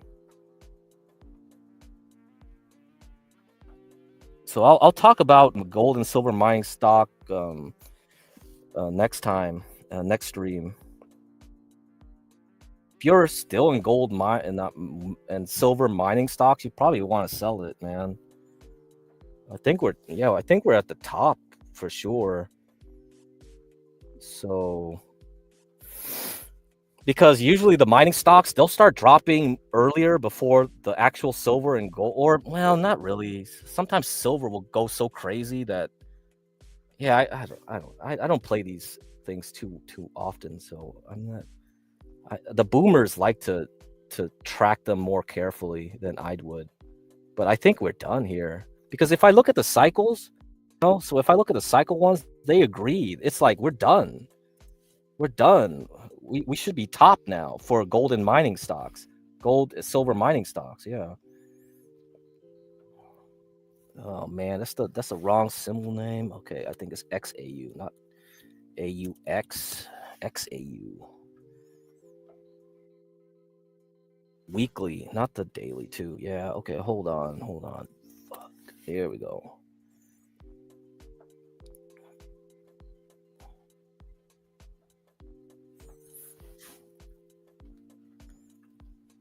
Yeah, you see this? So this is the weekly cycle. Bruh, so 244 week cycle. Bruh, we're at the top, man. F that. Yeah, man, this is bad. so these stocks might actually keep dropping earlier before silver and gold actually like presents itself as a top, you know? So if I see next week all the gold and silver mining stocks start dropping, then I'm really certain that like, oh shoot, like silver might collapse in the week after or something. Shit. Yeah. Well, yeah. So, and if you can time that really well, that's great. I'm not a futures silver trader or anything. Boomers love that stuff. Like if they really just it's like, oh yeah, I get the exact top of silver. Oh man, you make so much money. You're just like, fuck yeah. But anyway, you gotta talk to a boomer, a real boomer. I'm not a real boomer. I'm a fake boomer. Yeah, fake boomer. Okay, let's go back to the business cycle here. Let's go back. Sector rotation analysis. Okay. So you remember at the beginning stream, I was doing the semiconductor over NASDAQ ratio. Well, let's just go back and do this type of thing here and discuss the business cycle and how stocks, bonds, commodities. So the graph below shows the idealized business cycle and the intermarket relationships. So what I did when I showed you guys the semiconductors to the broader tech market, the NASDAQ, it was an intermarket relationship. I was doing a relationship between semiconductors and the rest of tech. Okay, so the rest of the tech is essentially biotech. You have what else you got now? You got stupid tons of AI software companies that have been created, and then you have the cloud guys like Oracle. Actually Oracle did so bad recently. It's so volatile. Oracle is such a crazy like earnings reports. Like every time it has an earnings report, it jumps up 30-20%, or it has a bad one, it drops 20-30%. You're just like, what is wrong with that? What is wrong with Wall Street? Like, can these people not analyze Oracle correctly or something? So a lot of the reasons we had such a hard time last quarter was because Oracle said like it had a ton of new customers and growth. And then the next earnings, it says like, no, there's rumors coming out that Oracle doesn't have that many customers or future customers. And then the whole semiconductors just went, bleh. It just threw up. And then it just like caught up again when like they said like, no, there's no, it's like, fuck this. Oh, you guys are crazy. You guys can't figure out what Oracle is doing. And for some reason, Oracle, like, also really affected the movements of semiconductors so badly. It was crazy. And it's probably because, like, Oracle, Broadcom were the only two major tech earnings left in during the Thanksgiving period, right? So most people they've already reported earnings like well before Thanksgiving. So after Thanksgiving, there's only a few left because like Nvidia reports already, right? Like just before Thanksgiving. Then after Thanksgiving, a lot of people they're not paying attention to the markets anymore. They're like, oh, we're done now. Okay, we already know what Nvidia is gonna do, so who cares what Oracle, Broadcom, or Micron are really gonna do? Or any of those three gonna F it up? But yeah, they did. So Oracle F'd it up. Then Broadcom came out and earnings came out, and it was like, okay, we're doing great too, but it wasn't enough to like fix the Oracle issue because Oracle really did damage, and like Broadcom didn't help it enough, and the semiconductor kept going down again, and then until Micron did earnings the week after, and we kind of had a recovery. But like you can see, like only Micron like did well in the past week. Most other semiconductor companies, eh, they just recovered what they lost because of Oracle. So weird, man. It's like everything was tied to Oracle. Why? Made no sense. But whatever. Who cares? Let's do this business cycle thing. The graph below shows the idealized business cycle and the intermarket relationships during a normal inflationary environment. The cycle map is based on one shown in the Intermarket Review by Martin J. Pring. The business cycle is shown as a sine wave. The first three stages are part of an economic contraction, weakening, bottoming, strengthening. Okay, stage 3 shows the economy in a contraction phase. And as a sine crosses the center line, the economy moves from contraction to 3 phases, expansion. Stage 3 shows the economy in an expansion phase starting to weaken after the top, blah, blah, blah, blah, blah, blah. Okay, so what this means is that you can idealize the business cycle as a sine wave like this, which is not true. Business cycles are not this perfect, but let's assume it is. We have the stages when things start going bad. So when things start going bad, bonds go up, stocks and commodities go down. So stocks and copper, stuff like that. Lead, not lead. I mean nickel, stuff like that. Silver goes down. Then we have the bottom of the contraction phase of stage 2. Commodities is still going down, but then stocks and bonds go up together again. So this is when you know it's a bottom. When bonds and stocks start going up together, it's like, okay, well, stocks probably stopped going down. Then we finally found a bottom. And then this is the early beginnings of the recovery, right? We get everything start going up. Commodities, stocks, and bonds. All three start going up. Then we hit stage 4, the end of the expansion phase right here. The end of the big move up is when bonds start going down and commodities and stocks still go up.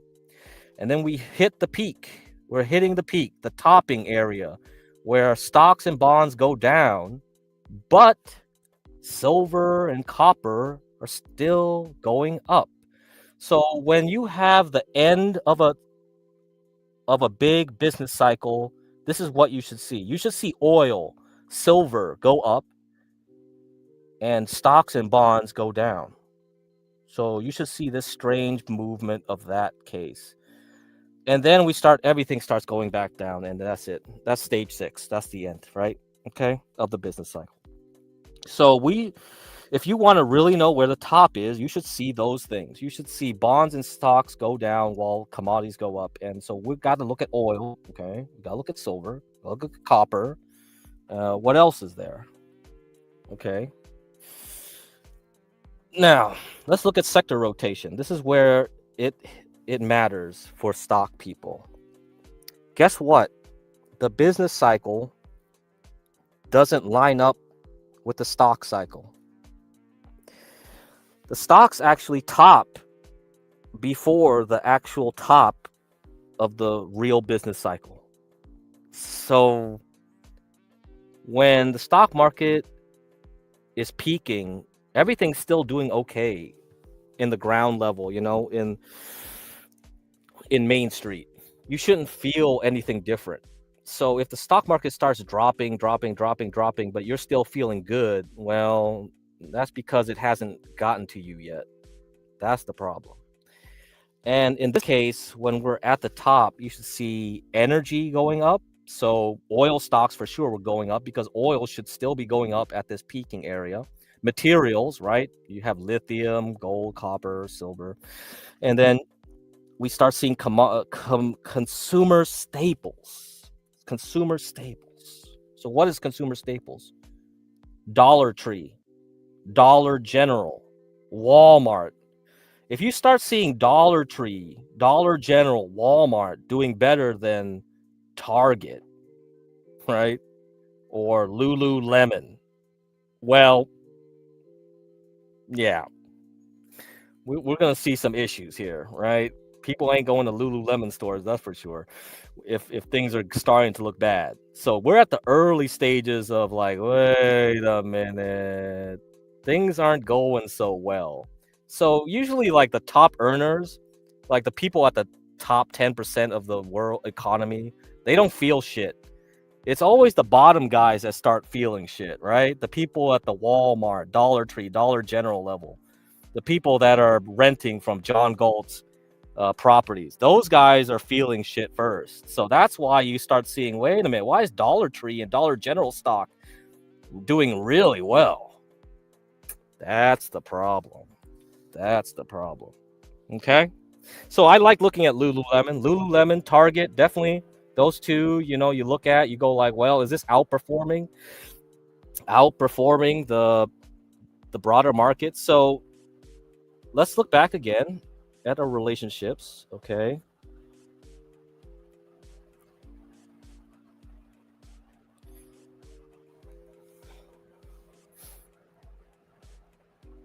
Okay, and let's look at the ratios here.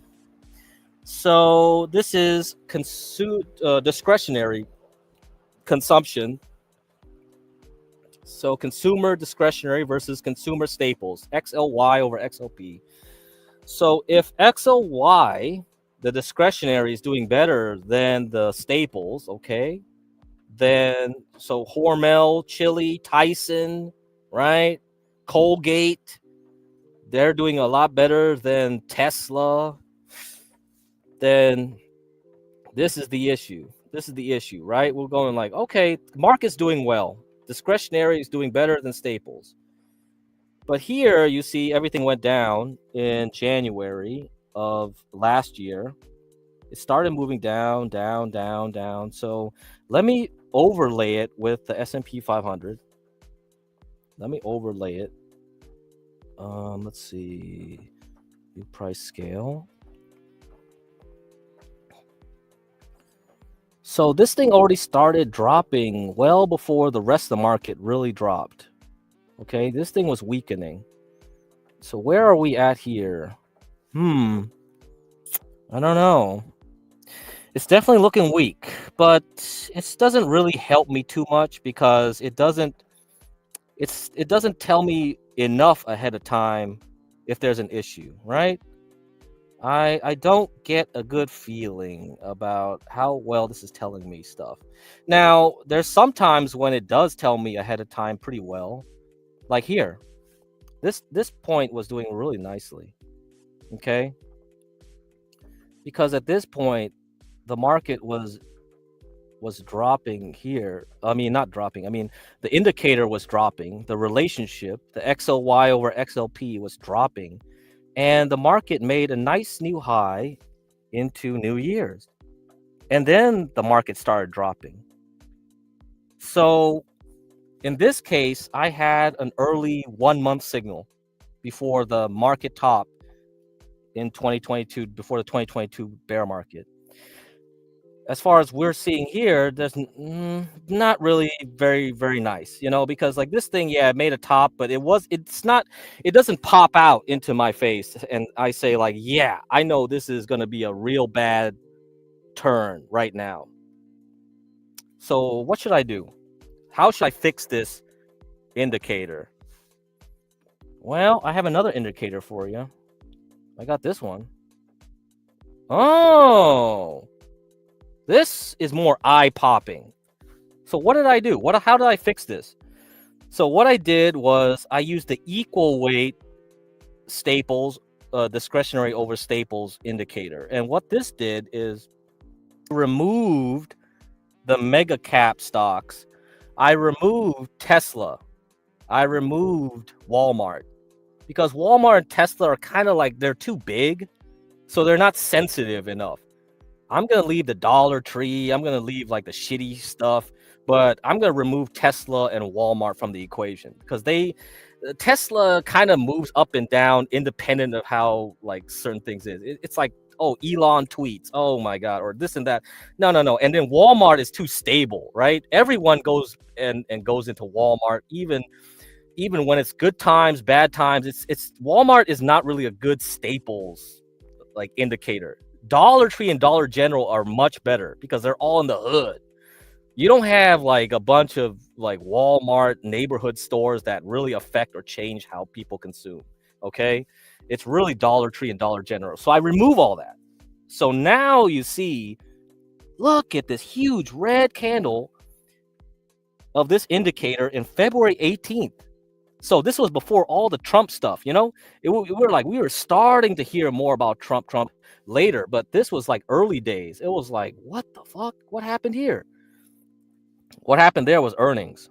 Earnings happened there. So it was really earnings that messed up this relationship before Trump like really messed it up in March. Okay? So you got some Trump stuff happening in the week of February 24th, but it's really earnings really killed things in the market. But if you just look at just this indicator, you would know, right? You would be like, hey, the stock market's doing okay. It's not really dropping that badly. Why don't I just keep holding? Nah, man. Nah, if you saw this big red candle, 6% drop in the ratio, you would have been like, that's the top. That was the top, bro. And it's a nasty top too, because this candle tells you that there's going to be more pain to come, a lot more pain. And guess what? We went down into April. So I'm waiting for this to happen again. I need to see a nice, fat, big red candle like this one here. So this thing really trapped a lot of people in October. We had that October drop, People really were thinking like that was it. That was the top, but it was a fake out. It really was a fake out here, man. Because if you look at the semiconductor one ratio, you see this? Yeah, but semiconductors didn't do much damage to semiconductors, Semiconductors was the one that was carrying the whole S&P 500, NASDAQ 100 and all that stuff. So even though I see this big red candle here, it's like, no. If you look at both of them together, they cancel each other out. So what you want to see is a big red candle here, big red candle in the mega cap one, okay, version of this, and you want to see semiconductors go down. You don't want to see this green. If I see this green, this cancels that out. I want to see red, red, red. All three of those go red. If all three of those go red, then I know something's up. All right, so that's what you want to watch. All right. Anyway, that's good summary. Okay, yeah, Ruby's gonna go stream in about 10, 12 minutes. We gotta find out if she's pregnant. Okay. Let's see what anybody says in chat. Yeah, the white chick stocks. That's correct, tropes. Market lost a ton of money with their tranny pushing parade. Oh, okay. I can't say that word anymore. Google TOS. No. I can't say that no more. Okay. Okay, so I got to the business cycle stuff. That's good. We finished that. I told you some indicator stuff. Nice. I'll have to finish up some other time, maybe tomorrow. I don't know. We'll see. But before we go, we should look for something else. What should I talk about next? Covered that. Good.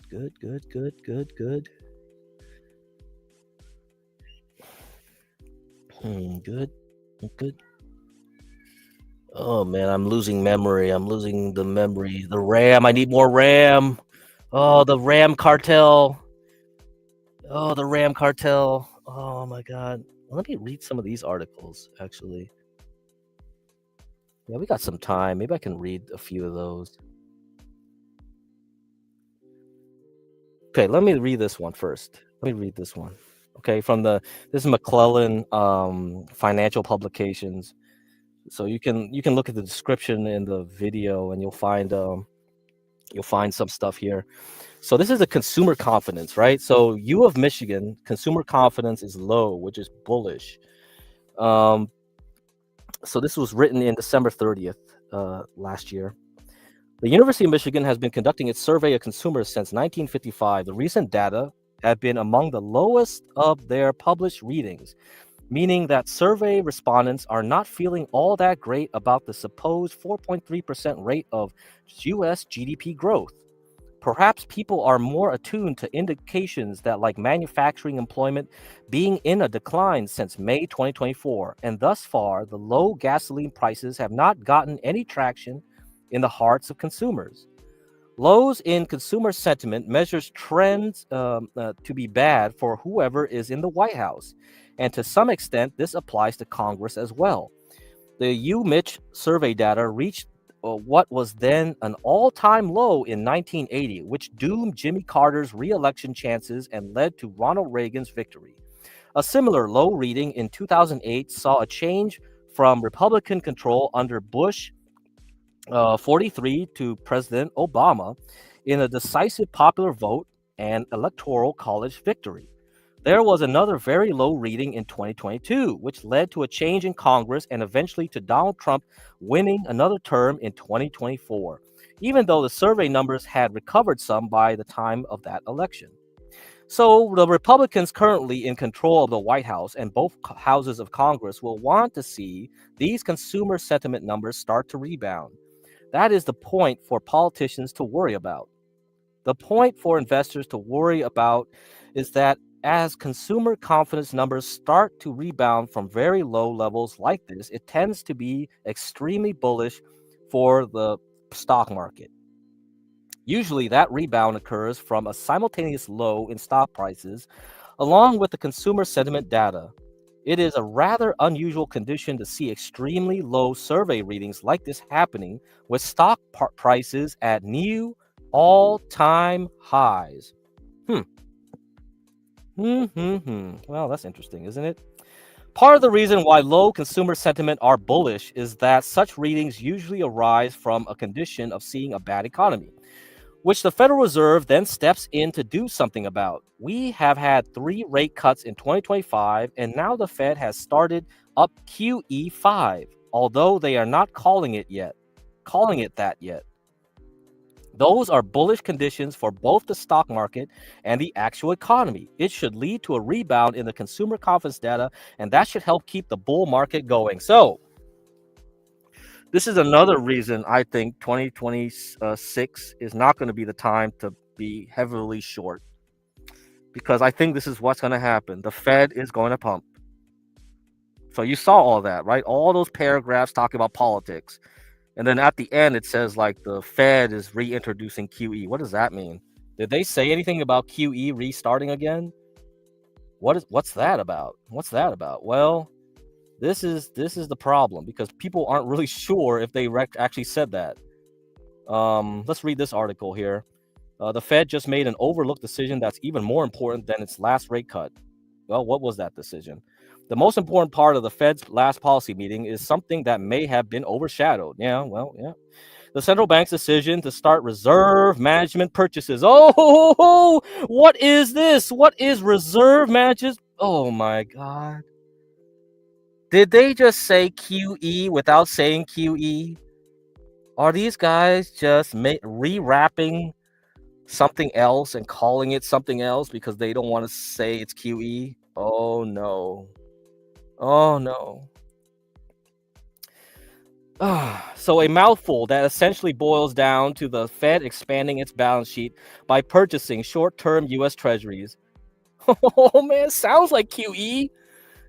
That's the money printer, right? Changes to the Fed's balance sheet often fly under the radar for many investors. Yeah, no shit. Most people are morons who primarily trade based on rate cuts and expectations for the path of monetary policy. Yet the central bank's bond purchase programs have historically been an important tool for both influencing interest rates as well as providing liquidity to markets. The announcement of a new bond buying initiative was likely one of the most important details of last week's meeting, according to Stephen Blitz, a managing director and chief U.S. economist at TS Lombard. The Fed cut and said, "That's all, folks," until the data rolled in. But that was no surprise and far less important than the signaling from the return of balance sheet purchases. Oh, man. Oh, no. QE is back. Well, so is it QE or not QE? I don't know. There's all these articles here. Like this is like from Wolf Street. They say like, oh, why it's not QE? No, and people are saying like, yeah, it's QE. Oh, there's so many blogs out there talking about this crap. Look, I'm not a monetary policy expert. I'm not gonna second guess what the heck is going on here. But what this does tell me is that you should pay attention to certain things. One of the things is this. It's called the reverse repo chart. Okay. And this thing tracks the New York Fed repo and reverse repo operations. Okay. All this stuff. And what's important is that you see this big blob of blue. You see this huge blob here. So what are we looking at? What is this crap? Let me simplify it for you guys. I think I talked about this in more detail in some way back stream I did, but if you see this huge blob of blue coming up, then you should think of it as like I'm going to put money in the Fed bank instead of in the stock market. So the banks themselves, if they have a lot of free money, they'll buy Bitcoin, they'll buy Ethereum, they'll buy stocks, they'll buy something else. They'd rather buy something else. But if the Fed is more like encouraging of putting money, it's just like, well, if banks feel like it's much safer to park their money in the big piggy bank, and the big piggy bank is the Federal Reserve, then they'll do so. So if they feel like stocks and bonds and other things outside in the open market, crypto, are more risky, then why should they do it? They rather leave their own money in their own bank. So the banks themselves have a bank. The banks will put their money in their own bank, and it's called the Federal Reserve. So they'll just leave it there. And this thing is just a chart showing the piggy bank growing. That means they're less likely to use that money to buy other stuff. So they park their money. They parked more of their money. They parked more of their money. More of their money is being parked here. And then something happened. Something happened in 2023 where they said, wait a minute, the risk is improving. Let me take my money out of the piggy bank. Let me take my money out of the piggy bank. Well, guess what? After 2023, we had our last bottom, didn't we? That's it. We had our last bottom. So this is why we have an issue here, because if we look at since September 2025, they haven't put their money back in here yet. There's less liquidity left. So that means if you want to see the stock market go up more, you need to see some money. So unless the Federal Reserve starts pumping more money, then the banks themselves aren't going to buy stocks. The banks already put all their money in stocks. So who's going to buy at the S&P 500 at a higher price? If the banks are out of money, then who's left? Only the money printer guy is left, right? Only the Federal Reserve is left. So there's no money left over. So this is what this is telling me, is that there's nothing left in the piggy bank to do it. So you got to wait for the next Federal Reserve chief. So whoever Trump is going to pick is going to pump everything back up again then, because the banks themselves are out of money. We're totally out of money. Okay, they already spent it all to pump the market up to where it is right now. That's it. We're done. So that's another evidence of like why it's hard to see the market go up without some external interference. So anybody hoping for a crash would have to assume that the Federal Reserve isn't coming in to save their asses. And that's probably not a good bet to make, because the Fed will come in and pump the market again. So if there's any kind of crash going into this year, it's going to be very brief, very short, kind of like what we had last year. It was just going to be a 2-month, 3-month bear market correction, and then we go back up again. Okay, so that's it. That's what I would expect. No guarantees. My predictions are going to be true, but that's what it looks like to me. I gave you all my evidence. Everything I gave you all my evidence. Okay, guys, we got a Ruby stream in 2 minutes. Okay, Celebrity Sundays. Go to Ruby's. Go see if D-Dog made her pregnant. I have no clue. This is crazy stuff. And yeah, support the show, you know. So I have the Cash Apps on the description. So you can go there if you want to give like people Cash Apps, like John or me or whatever. It's like as a token of appreciation. You know, I don't need the money.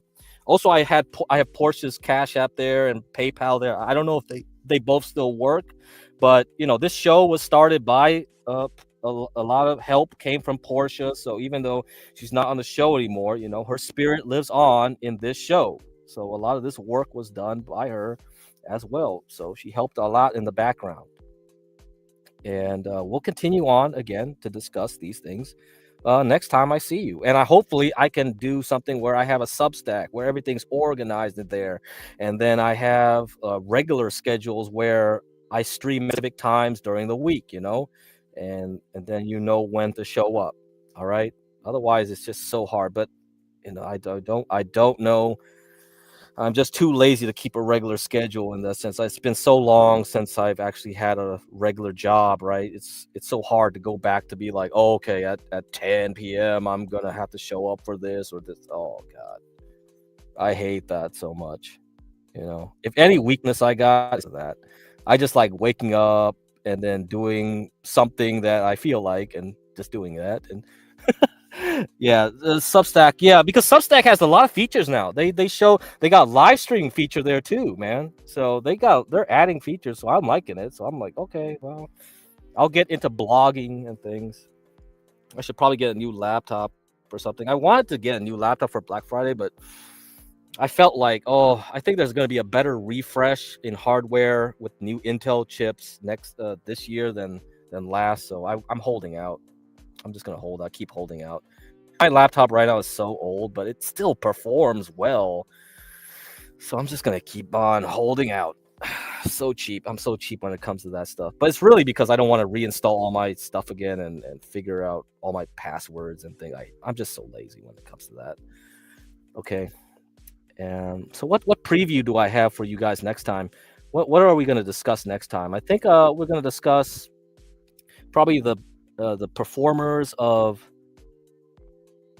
let me see, what is it, the performers of we're gonna discuss some where are these here? Oh, gold mining stocks. Yeah, we're gonna discuss some mining stocks. See, like if you guys wanted to short something, you know, we should probably start looking at that. We should see which ones are the choicest gold and silver mining stocks to short now. We should look at like inflation of other countries. Oh yeah, you see Venezuela, 269.9% inflation. Well, that's why he's gone. You can't have 269.9% inflation and protect and have your people protect your ass from the gangsta United States. You know, the gangsta United States is coming.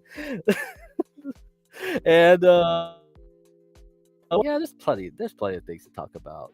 Yeah, terms ends, like, yeah, there's always something to talk about, bro. And there's just so much. Oh man, there's just so much. It's never ending. You can talk about this stuff forever, but you don't need to have too much knowledge. That's what I'm telling you right now. Like, you just know about the Zweig breath thrust and you would have made money. You just need to know about like, Dollar Tree and and Target and figure out how they're doing, and Lululemon, and you can figure out when the business cycle ends. It's just so simple, right? You don't need like big knowledge. Just knowing those simple facts is enough for most people, and you'll do well. You'll do well. You'll know what the top where the top is and the bottom. And we're gonna discuss like what's the Magnificent Seven and all the other stocks here. Like look at something like SoftBank year. It's just like what the heck is all this AI crap? Why are these things like ballooning like a bubble? They're all bubbles, man. And when do I want to short them? That's the problem. When do I want to short them? Because you can make a lot of money when that bubble pops. You just gotta know when. You just can't be like Michael Burry and be like, man, I'm shorting. Like Michael Burry quit, dude. He gave up. He tried to short like all the way since like 2-3 years ago. He said like this is the top. Man, this ain't no top, bro. You know how bubbles act. Bubbles always go a lot higher than you expect them to go. I got no time to deal with that. I want to know when exactly the bubble is. Then I'll think about shorting things. Yeah. Because these things are just going way too good. Let's look at the aggressive sectors. Yeah, look at this, right? Like look at this from 1 year ago. Look, semiconductors up 52%. This is the best performing aggressive sector, outperforming everything else. That's why I said semiconductors. That's when we started the stream. I was like, what sector is the best one? That's it, bro. And what about the last 6 months? Right? 33%. Man, come on. It was so easy to pick that one and just turn off your brain. Because anything else would have been like, it's just a gamble. Because like, yeah, they all would go up, but which one is for sure going to go up the best? And if I had to pick one, it would just been all the time. Just pick semiconductor and just like leverage it up. So that's why I use XOXL. It's 3 times this. So 3 times 33, right? Is practically 100% gain in 6 months. Why not? It's just turn off your brain, bro. Don't make it complicated. Don't need to look at weird charts and all this data. What? I just need to look at Zweig breath thrust and that's it. And that's what I'm trying to tell you guys. Everybody can do this. No PhD required. No PhD required. Just look what the Fed says, what it does. See how it double talks, and they do double speak, right? You saw them. They said like, is it QE? No, it's not QE. We're calling it reserve management purchases. Bro, that's QE, man. It's a freaking Coke fiend asking for a hit. I need a hit. That's it. That's all you need. So, okay, Ruby's channel. Here, I'll put it on the thing. You guys don't know Ruby already? Wow, okay. I don't know. I don't know how many people know about these things of different sectors. Everybody here is from a different sector, huh? So, Ruby's Basic right there. There's your link, guys. She should be streaming now, guys. We should know about if who's the daddy. Hey, what's up? We're gonna end the stream now. Sorry, guy, bro, you didn't make it in time. But anyway, yeah, you can watch it again, and we'll do another live stream some other time. And did you finish? Yeah, I'm finishing up. I'm wrapping up. We're telling everyone to go to Ruby's, right? Ruby is gonna reveal who's the daddy. Who's the daddy? Oh no, sorry.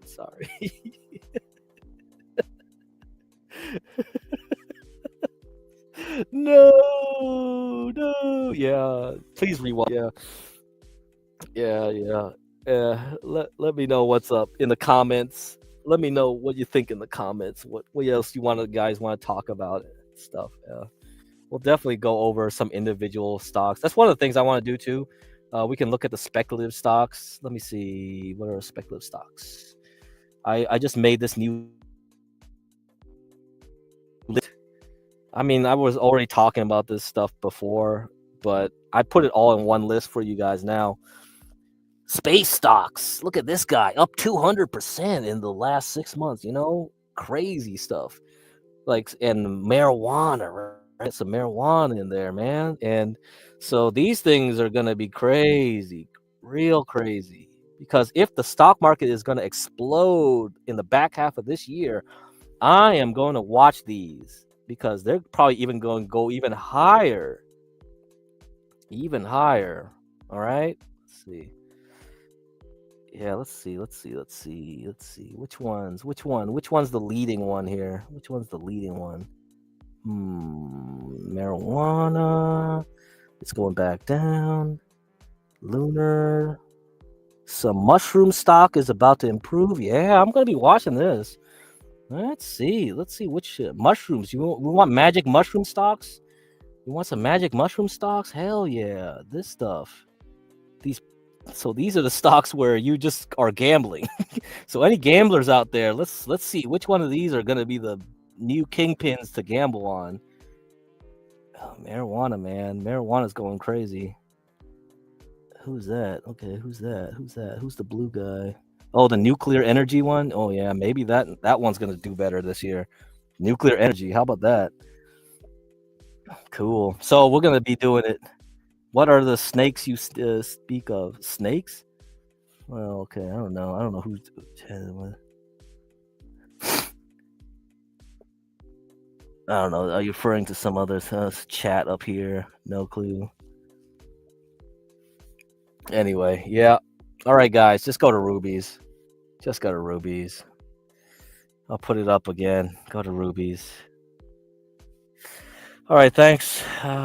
Thanks, viewers. We'll see you next time. And until then, TD2, Tadida.